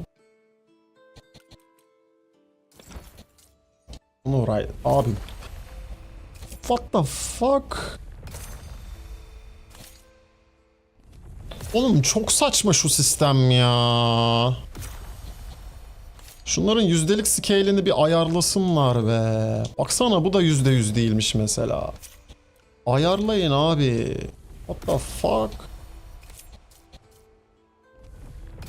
Yani Radiant Ember harcadığımız kadar başka bir Ember harcamıyoruz şu anda oyunda. Yazık günah be abi. Yazık günah, israf be abi.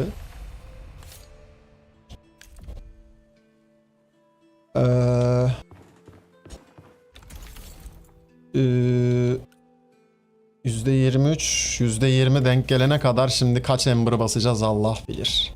Deyip böyle tak diye tekte getirmemiz yok mu bak. Ah. Hadi tekte gel be kanka. Hadi gel be tekte kanka. Kanka tekte gel be. Bu sefer tekte gel. Şimdiki tekte gel. Sıçtık. Bütün Ember'ları bitireceğiz galiba %20 bulana kadar. Galiba.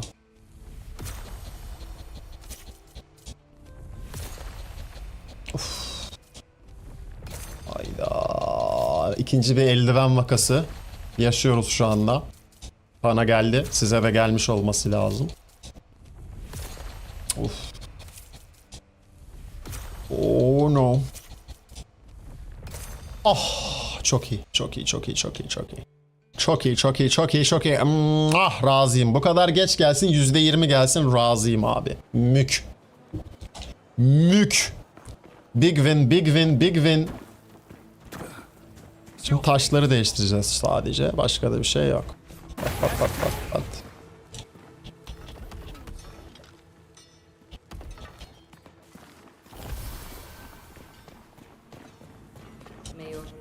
Greeting. Infuse. Destroy. Destroy. Destroy. Destroy. Ekle. Ekle. Ekle.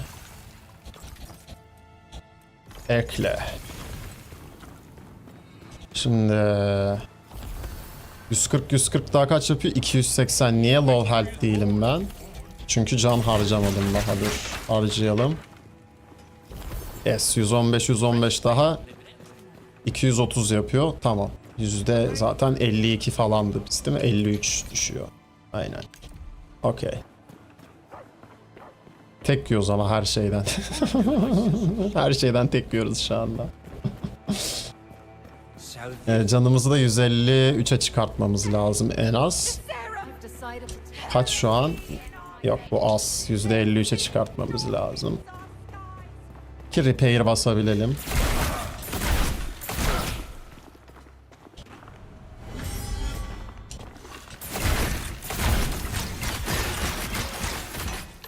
Fena değil gibi. Bir de şunu basarsak bence... Evet. Çalıştırdık. Hayırlı uğurlu olsun.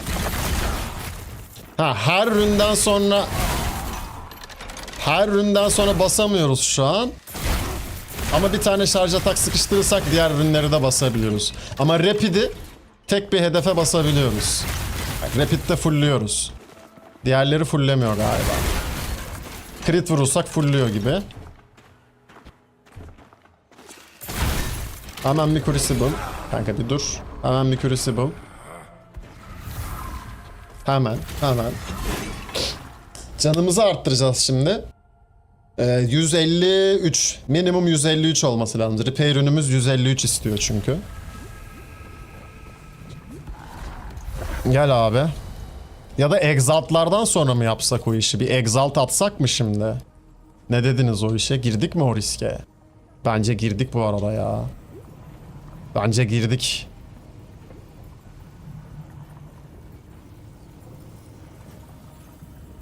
%70 can mı veriyor? Oo, House Bull, evet. Hani endgame'de hele inanılmaz şart. O zaman ev mi dizdik bir? Ne yapacağız oğlum biz şimdi ya? Ben buff'ı ben yumuşak adam değilim oğlum. Ben has adamım. Buff maf uğraşmam. Biz has erkeğiz. Bunun yarısı ne oluyor? 152 falan yapıyor. Şu an okey olması lazım. Bakalım. Yok olmadı yine. Matematiğimiz ölmüş. Şu an ne oluyor? Ha %53. Şu an oluyor mu? Pat. 51. Bir tane daha verirsek oluyor galiba. Evet. Tamam. Kalanını da buraya geri verdik. Hasarımız çok düştü ama ya. Bakalım Crucible nasıl çalışacak. Artı 70 yüzde değil. Ha, artı 70 aslında Word. De. Şu an uğraşmam ona yani. 1-0'da uğraşırım. 1-0 çıktığında en baştan başlayacağım abi. Evime aldığım gibi düzgün bir şekilde en yüksek puanı alacağım şekilde her itemi koyarken dikkat edeceğim ama şu an onunla uğraşamam yani. Hiç canlı hiç.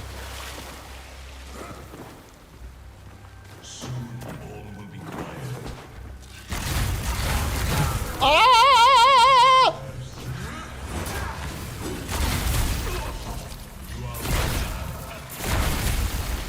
Güzel.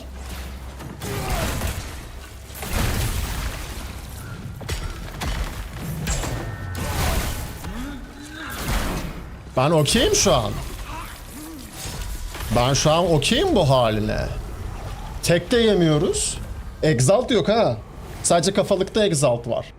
Ben buna okeyim. Ben buna çok okeyim. Ama nereye gidiyor oklar abi?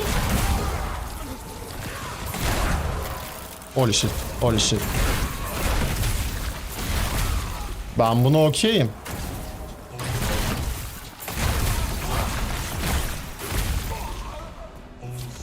Vallahi okeyim ama oklarım gitmiyor. Alo, oklarım hedef almıyor. Dibindeyim ya. Hedef alma işini bozmuşlar abi. Vallahi bozmuşlar.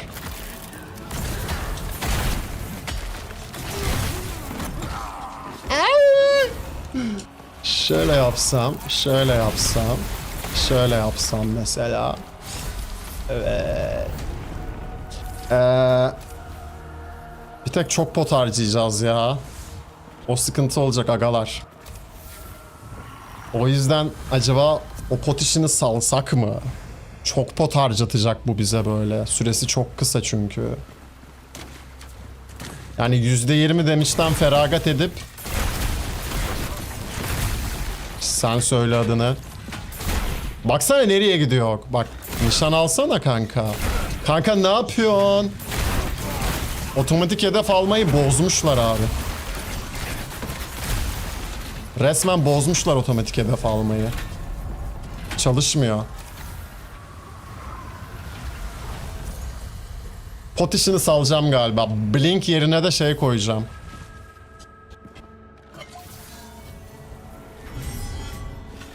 Baksana şimdiden 3 tane harcadık.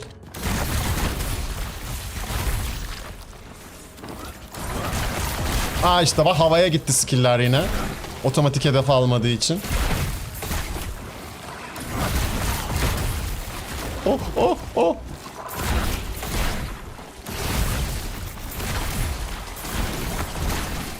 Nereye gidiyor mesela? Bak kim var orada? Niye onu hedef alıyorsun? En yakınındakini alman gerekiyor. Bozmuşlar abi. Vallahi bozmuşlar. Targeting mevzusunu fena bozmuşlar.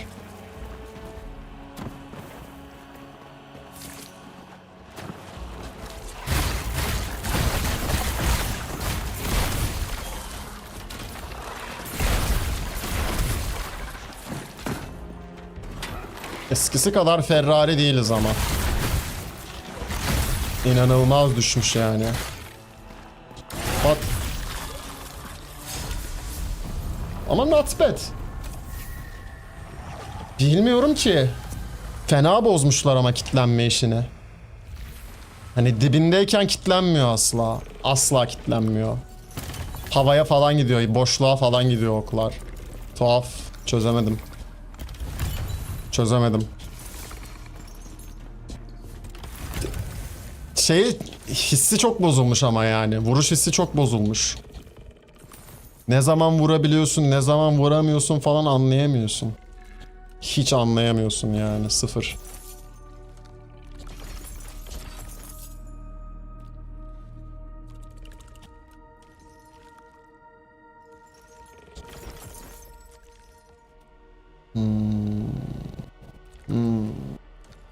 Kalsın bunlar.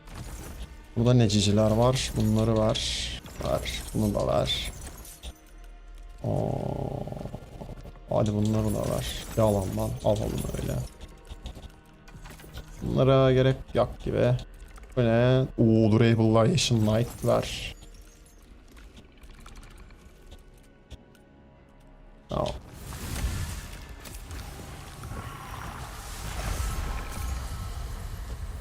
Bow'larda sıkıntı. Ya bow'ların atak şeyini çünkü düşürdüler ya. Sen söyle adını. Hasarını düşürdüler ya.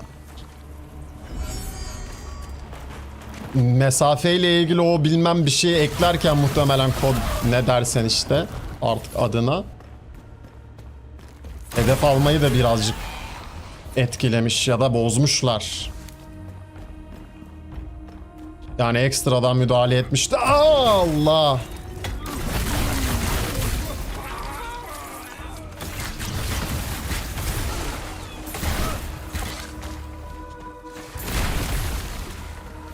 Çok kötü değil ama. Ya ben bak damage düşmesine rağmen uzaktan o kadar da düşmüyor yani. Yine vuruyor hasarını. Hatırlatıyorum tekrar şeyi yok. Damage buff falan yok yani bu ülke. Full attack speediz. Ona rağmen bence gayet okey ya. Bence gayet okey.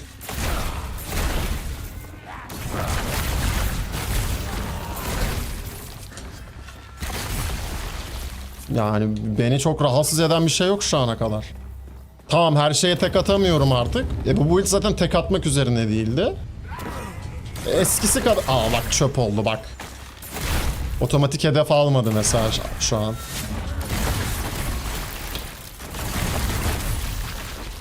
Bak, bu skill de canımı fulletiyor yine. Ben okeyim şu an bu haline. Bayağı okeyim hem de yani. Haritanın bazı yerlerinde belli sıkıntılar var. Oralarda hedef almıyor. Buradan şöyle atlayalım. Oynayalım. Lan dur aşağıda kaldım. Aa!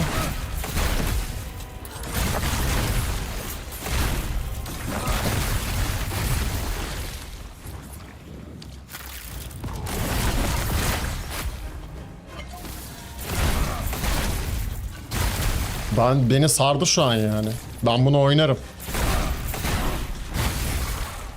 Bu haliyle ben oynarım. Bir tek pot kullanmayacağım ya. Onu da E-Sun'dan basacağım. Hasarımız biraz düşecek. %20 kadar. Ama baksana, 89 pot harcadım şu ana kadar yani. Çok pot harcadım.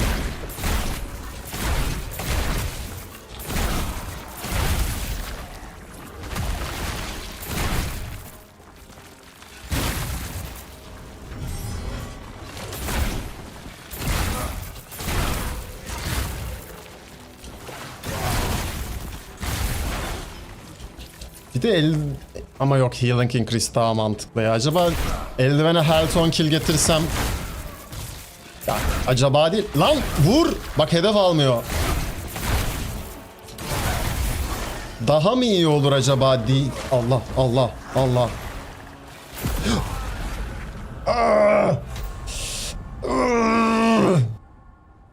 My bad.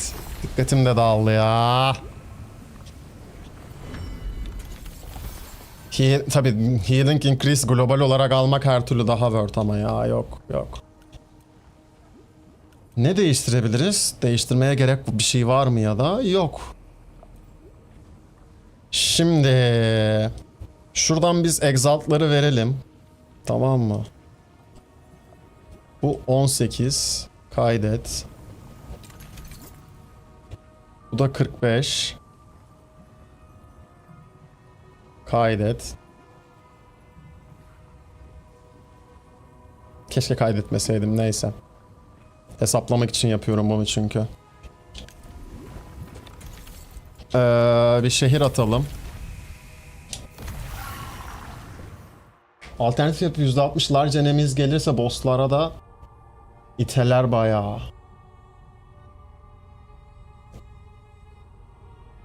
Econite'ı göremedik abi. Ya Econite'da bence kayıtlaya kestirtir şu anki hali. Uzun sürer. Ama tam yani o okçu hissini veriyor hala. Muhtemelen sürekli şey spamlayabileceğiz. Rapid shot.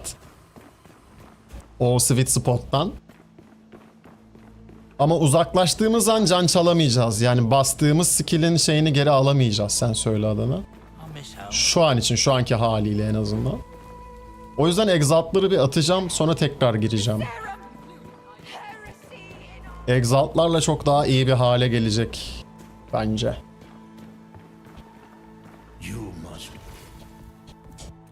Şimdi Moment speed yapma be. Atak speed gel. Bir daha atak speed gel.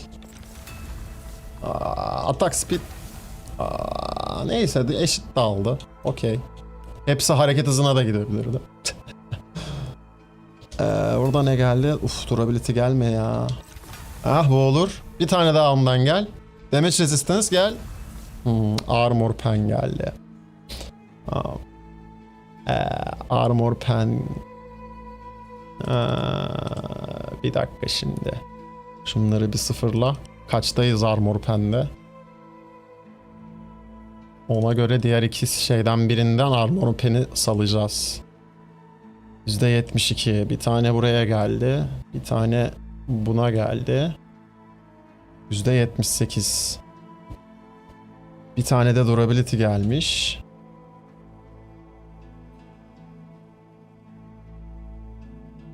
Tamam. Pat. Oo güzel. Güzel güzel. En az iki tane crit buna denk gelmesi güzel. Damage resistance'e denk gelmesi güzel. Tamam. Pantolonda ya da eldivende armor pen gelecek artık o zaman. Pantolondan değil de buradan gidelim. Oo yapma be. Yapma be. Healing gel. Tamam bir daha healing gel. Tamam. İyi. Kötünün iyisi oldu. Pantolonda en az 2 armor pen lazım şu an. Yapma. Yapma. Armor pen. Bir tane daha armor pen. Ah lan. Ne oldu armor penimiz o zaman? Şu an. %84 okey ya. 90'a yakın en azından. Bunları eskisine döndürelim. Burada aslında en mantıklısı 4'te 4 crit'i damage resistance'a getirtmek. Endgame için konuşuyor olursak. Armor pen ne alemde kaldı? %66'da kaldı. Buraya da healing'e getirmek hepsini yine. Ama çok mu olur ya? Çok olabilir. Dur bakayım. Pantolonda da full armor pendeyiz değil mi? 83 oluyor.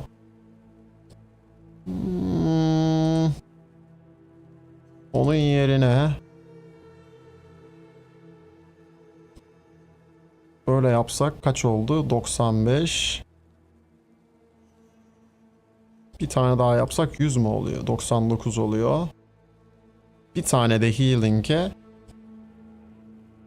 Şu en optimal hali. Matematiksel olarak. %99 armor pen. Yani damage'den alabileceğimiz maksimum verimi alıyoruz. Geri kalanında da healing ve defansa abanıyoruz. Yani damage resistance'dan da maksimum alabileceğimizi alıyoruz. Healing increase %60 koyuyoruz kafalığa. En mantıklısı bu şu anda.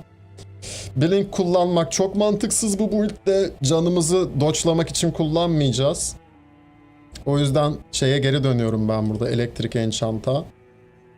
Üstüne istiyorsan spark oil basarsın. Hani. Yemek olarak da en ucuz yemek. Bu. Bundan götürür. Evet budur abi. Merak edenler ve yeniden izlemek isteyenler için chat'e bırakıyorum linkini. En güncel ve optimal hali budur abi. Maksimum şey bu build'inin. Attack speed ve movement speed halinin yani. O Legolas hissini korumak istiyorsan oynayabileceğin en iyi moveset bu zaten yani. Şimdi tekrar Crucible. Damien.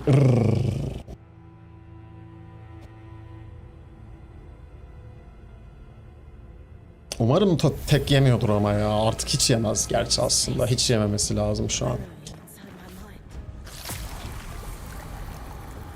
Çünkü iki crit aldık abi şeye. Damage resistance'a.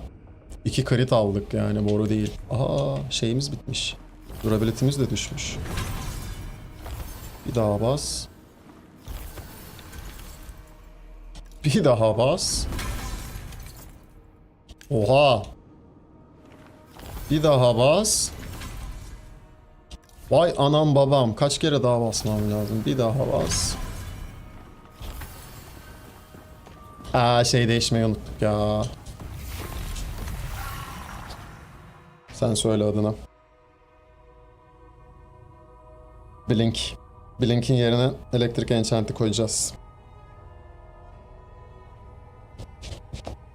Ya tabi bu solo için keyifli. 4 kişide muhtemelen hasarı iyice düşecek. Yine tek yemez ama bayağı düşer hasarı. Şu anki halinde en azından. Ama yine en hızlısı sen olursun lobinin yani. Bundan daha hızlı şey yok şu anda. Build yok yani oyunda hala.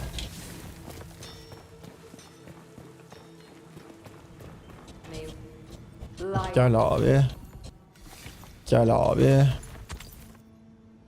Çıkar abi. Tak abi. Tamam. My mother was an engineer. Yanlış. Konuşmak istemiyorum seninle Eleanor. There's Amadus. Is your faith strong? Haydi bakalım.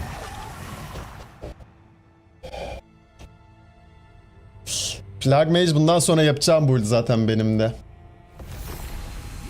Bundan sonra Plague Mage abi. Hatta ona sıfırdan karakter de kasmayacağım. Bir tane var eski. Full karakter. Onun üstünden yapacağım direkt. Ama şeyleri yok işte hala ya.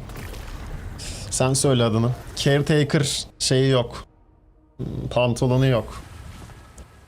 Diğerlerini craftlayacağız da Caretaker'ı da düşürmek istiyordum.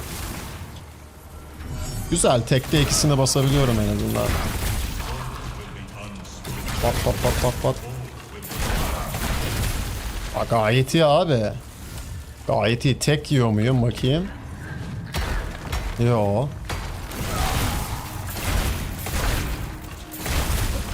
Okey. Gayet iyi. Mekaniklerimiz de yerinde. Bak bug'lı. Görüyor musun? Hedef almıyor asla. Kitlenemiyorum da. Şimdi geldi. Daha fuck bro. Bir de yüzüğüm de bug'lı. Bir çıkartak yapayım. Fokus görünüyor can yerine. Hala fokus görünüyor can yerine. Peki. Okey. Sen bilirsin.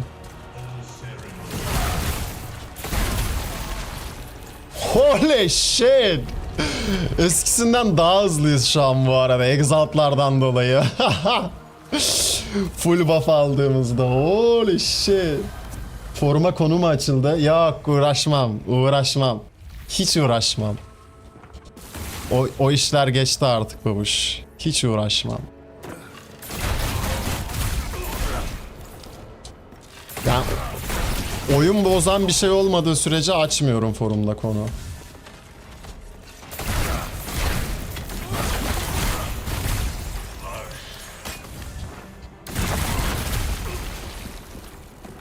Ama hasarımız kompanse etmeye yetmiyor ya. Baksana bug'a, saçmalığa bak. Yere gidiyor. Hani doğru düzgün animasyonu da nerfleyememişler. Hani belli bir menzilden sonra yere gitmemesi lazım. Rakibe gitmemesi lazım. Otomatik olarak yakındaki eşyaya odaklıyor onunla da yine. Bak yine vurmuyor. Bak. Yap.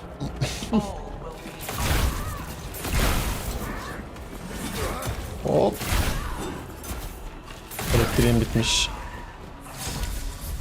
Elektriğim bitmiş. Bayağı hızlıyız yine ama. Bayağı hızlıyız.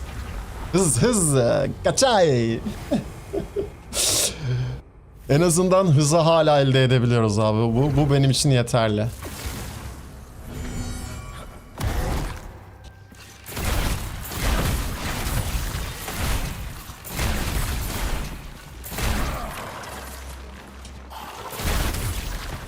Böyle kite'laya oynarım ben mesela bunu, anladın mı? Tam kite build oldu.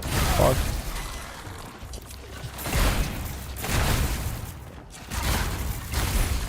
Okey. Çok eğlenceli oğlum.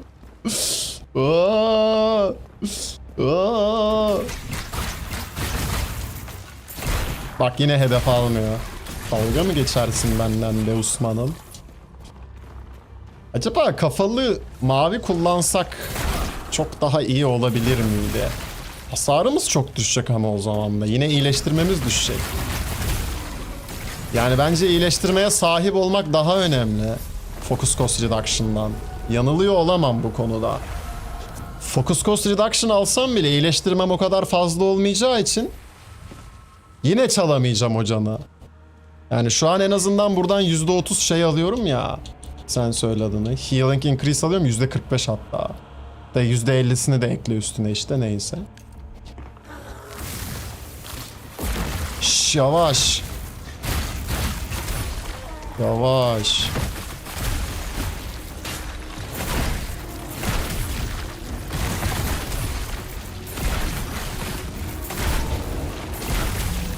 Beni sardı abi. Beni sardı. Yapma şunu işte ama ya. Ben çok okeyim şu an bu haline build'in. Yine gayet güzel bir farm build'i.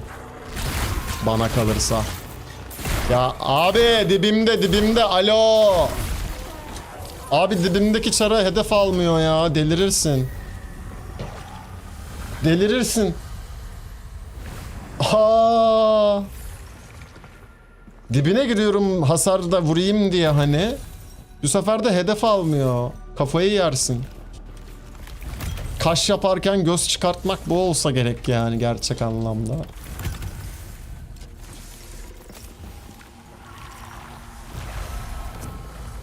Şimdi bir de bizim ev buff'ımız falan olsa 70 can oradan gelecek. Tabi 1-0'da yani oynanış mekaniğimiz tamamen değişecek bu arada. Allah, yine hedef almıyor.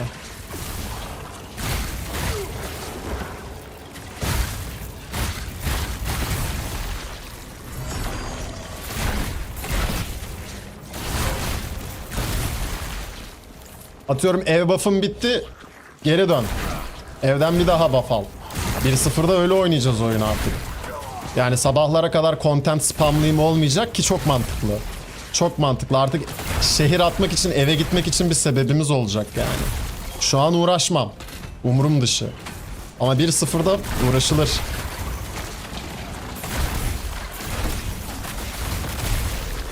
Baksana abi, keyifli yine yani. Bence gayet keyifli. Kombolarımın da şu anda bir amacı var. Onu hissedebiliyorum mesela artık. Belli ürünleri belli zaman kullanmam gerek. Hani yanlış ürün basma lüksüm yok artık.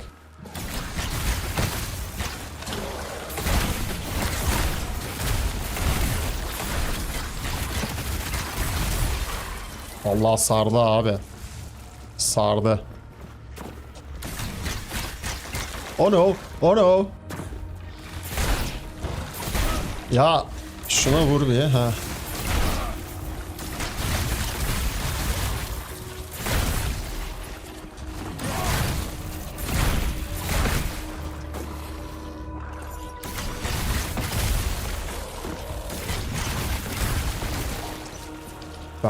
Ben çok okeyim. Ya mesela Larry çok şikayet etmiş son videosunda. Ama bence o kadar kötü değil Bob. Yani bence gayet okey. Hani endgame'de bence hiçbir önemi olmayacak uzaktaki hasar düşüşünün. Çünkü arka arkaya vurduktan sonra zaten o kompanse edecek yani derken bak yine hedef almıyor.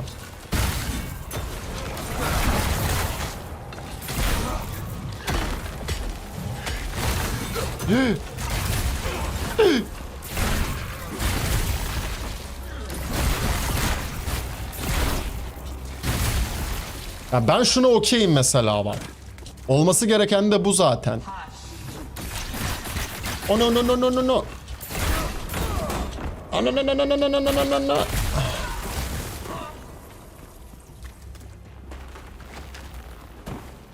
Ama problem ne olur? Mesela ben 60 level oldum. Karakteri scale ettim ama hala böyle vuruyor. O zaman problem var. O zaman problem var. Değiştiriyor. Şöyle oluyor. Atak paterni değiştiği için şarj atakların ve normal atakların vesaire olmuyor artık. Yani moveset'ini değiştiriyor çünkü Quiver.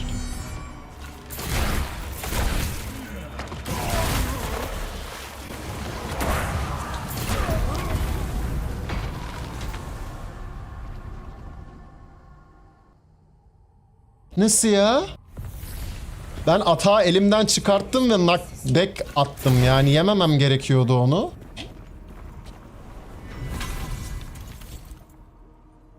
Nasıl ya? The fuck?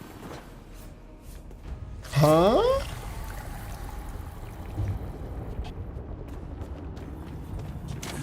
Peki. Ya sesini duydum hatam. Hani karakterin geri çekilmesi gerekiyordu o an. Çekilmedi. Bu bov'u kullanma amacımız o zaten. Demek ki menzilindeydim hala belki de.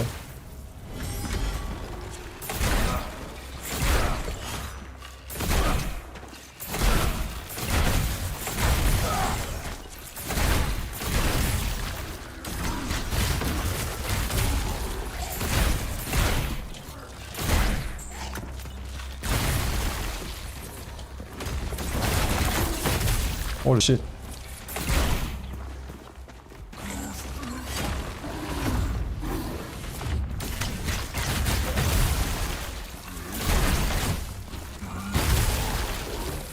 Mesela.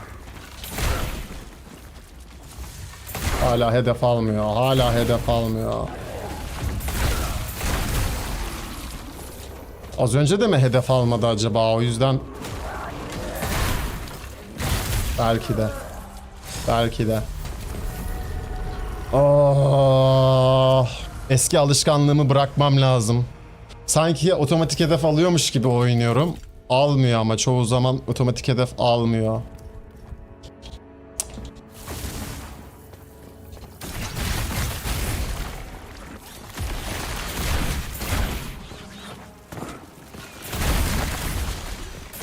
Bak almıyor yine. O kadar uzaktan 2 shot'la indirebilmem bence hala güzel. Yani bu kötü bir şey değil bence şu an. Gelen nerf. Gereken bir nerf. Aksine. Baksana yine tek komboyla öldürebiliyorum. Önceden bu komboyu attığımda zaten yarısı boşa gidiyordu. Şimdi tek komboda ölüyor bütün ürünleri tutturduğumda. Olması gereken de bu. Yani 60 level'a geldiğimde burası scale olmazsa eğer Crucible mobları da 60 level'a scale olmazsa tamam o zaman tek atayım mesela tek ürünle ama şu an atmamam lazım. Mantıken.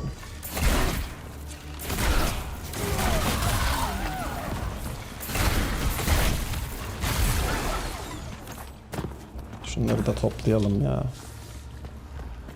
Speedrun atmıyoruz ki.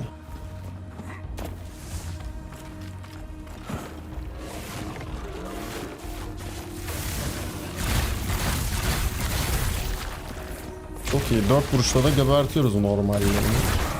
Oh shit. Boşluğa gitti mesela yine bak. Aa, bu da tek atıyor mesela dibindeyken.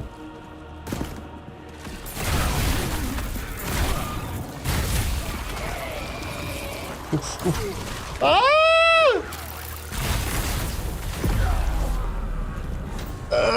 Şımardım ya. My bad. Şımardım. Kötü şımardım hem de. Fuck. Çok kötü satış koydum. Çok kötü satış koydum.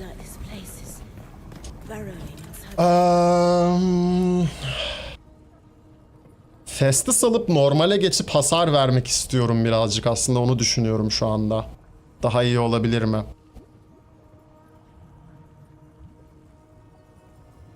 Ya da... Evet, daha iyi olabilir belki.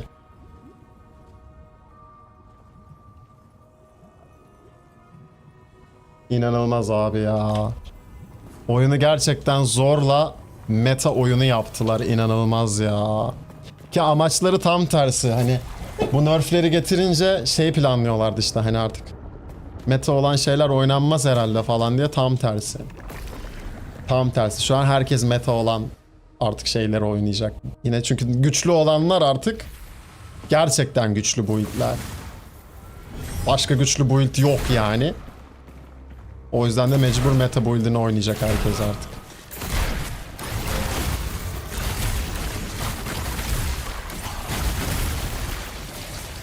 Mesela kendime not. Yarı canlı bir moba asla ama asla ürün saldırısı yapma. Şarj ataklı öldür. Full canlılara ürünle saldırabilirsin. Onunla problem yok.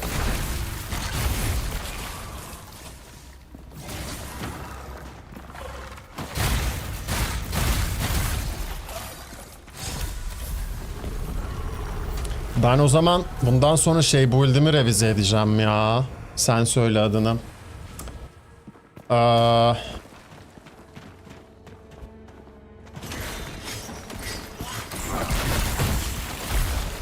Neydi adı ya? Homing shotları gibi. Lacurit Bow. Lazy Death build'ini revize edeceğim abi.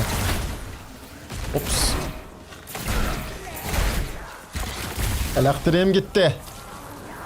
Geldi.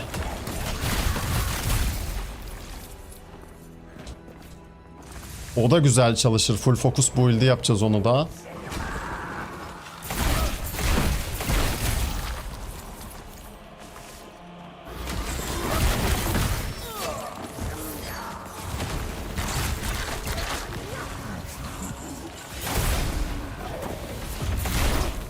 Ya hedef al.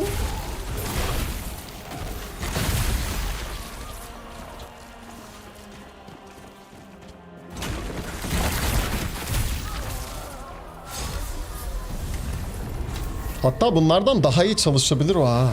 Bir şey diyeyim mi? Çünkü rune kullanmıyoruz onda. Sadece düz vuruyoruz. Fiziksel güçlü şu an hala %10 olması doğal olarak insanları ona yöneltiyor. Onu da çünkü elektrik veya ateş ile kombinleyebiliyorsun. Gerçi doğru, evet. Ha, ben infusion bastığımda itemdeki fizikseller de etki ediyor değil mi? Doğru. Doğru. Oradan da scale alıyor. Bir şey diyeyim mi o zaman? Bunlar oyuna şey de getirecek ha. Ya hedef al şunu. Damage tipine göre hasar alan mob mekaniği de getirecek. Bunun tam adını bilmiyorum ama işte.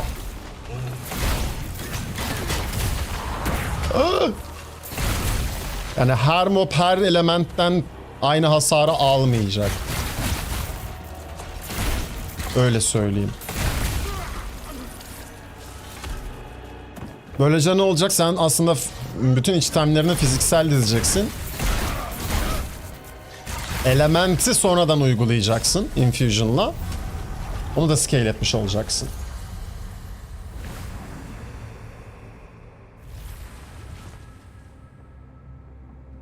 Tabii canım. Ya zaten sıkıntı da orada işte. Hani casual'lar çünkü zaten içerik üreticilerini takip ediyor abi. Hani ne yapsın ki adam? O kadar zamanı yok oyuna harcayacak, öğrenecek. Ama casual içerik üreticileri de işte cheeseleyecek. Hani bütün oyun içeriklerini dönebilmek için şu build'ler olmazsa olmaz kafasında. Ne olacak o zaman? Ne yapıyorsun? Ne yapıyorsun? Nereye saldırıyorsun aptal karakter?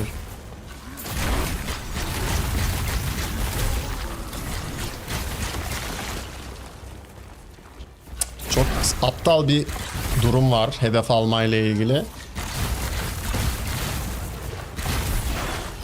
Çok aptal bir durum yani bu. Çok aptal bir durum.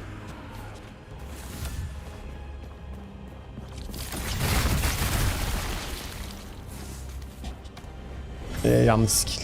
Bak.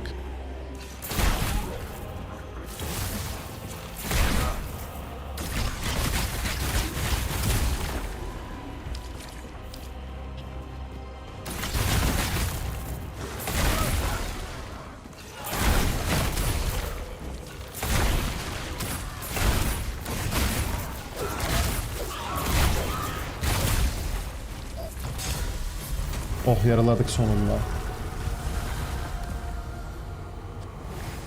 Yok, gelmeyecek. Silah yok, gelmeyecek. Evet. Ben de heyecanlanıyordum. Bazı konularda New World'ü kopyalayabilirler belki artık diye.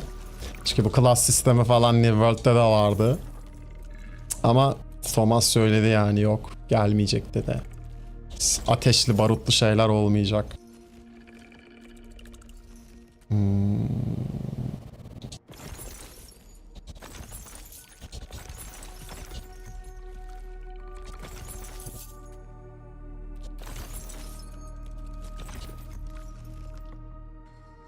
%6 çok düşük ya.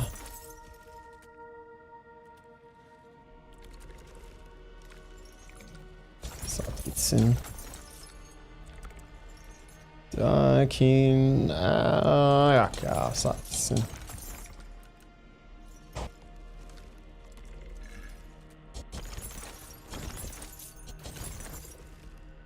O kalsın. Sat. Aha, sat. Kalsın. Sat. Sat. Kalsın. Bu da kalıyor. Bu da kalıyor mu? Kalıyor. Bunu sattık. Hadi kalsın. Ma. Bunu da sat. Evet.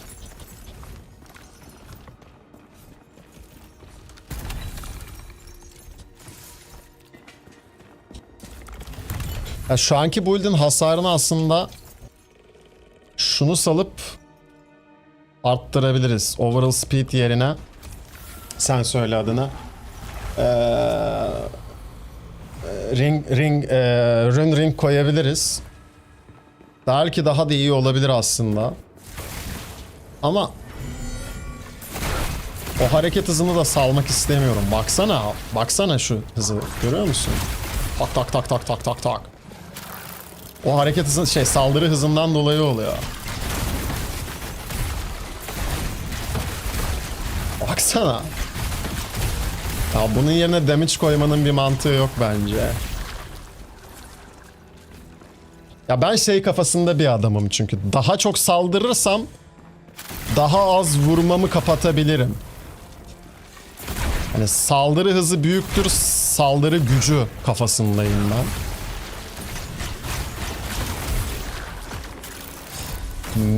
Mage oynamıyorum sonuçta. Hani ok ve yay oynuyorum abi. Ne kadar çok mermi atarsam o kadar kârıma kafası var. O yüzden ana hasar şeyimiz de Rapid Shot. Zaten Rapid Shot'ın da damage'ını o yüzden düşürmüş çakallar. Çakallar.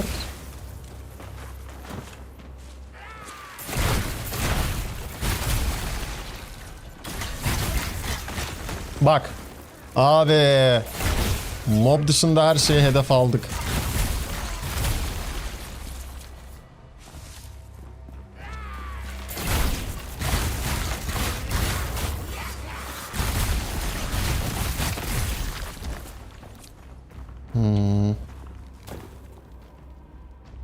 Hedef almıyor ama yine. Bak yine hedef almıyor ha.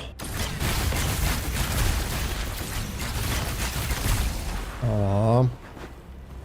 Sonra gel buradan buna. Hop. Yine almıyor hedef. Tamam.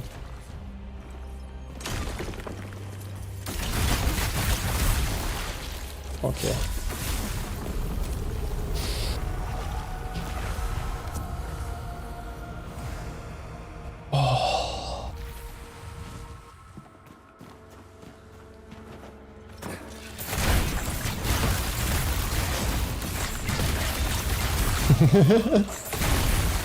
Baksana yine bana saldıramadan saldırıyorum ki lavuklara. Bana vuramıyorlar yani. Birazcık daha uzun sürüyor sadece işte. Ya yapma şunu işte ama. Abi hedef alamıyorum. Şaka mı ya bu? Abi dümdüz hedef alınamazlar yani. Bak.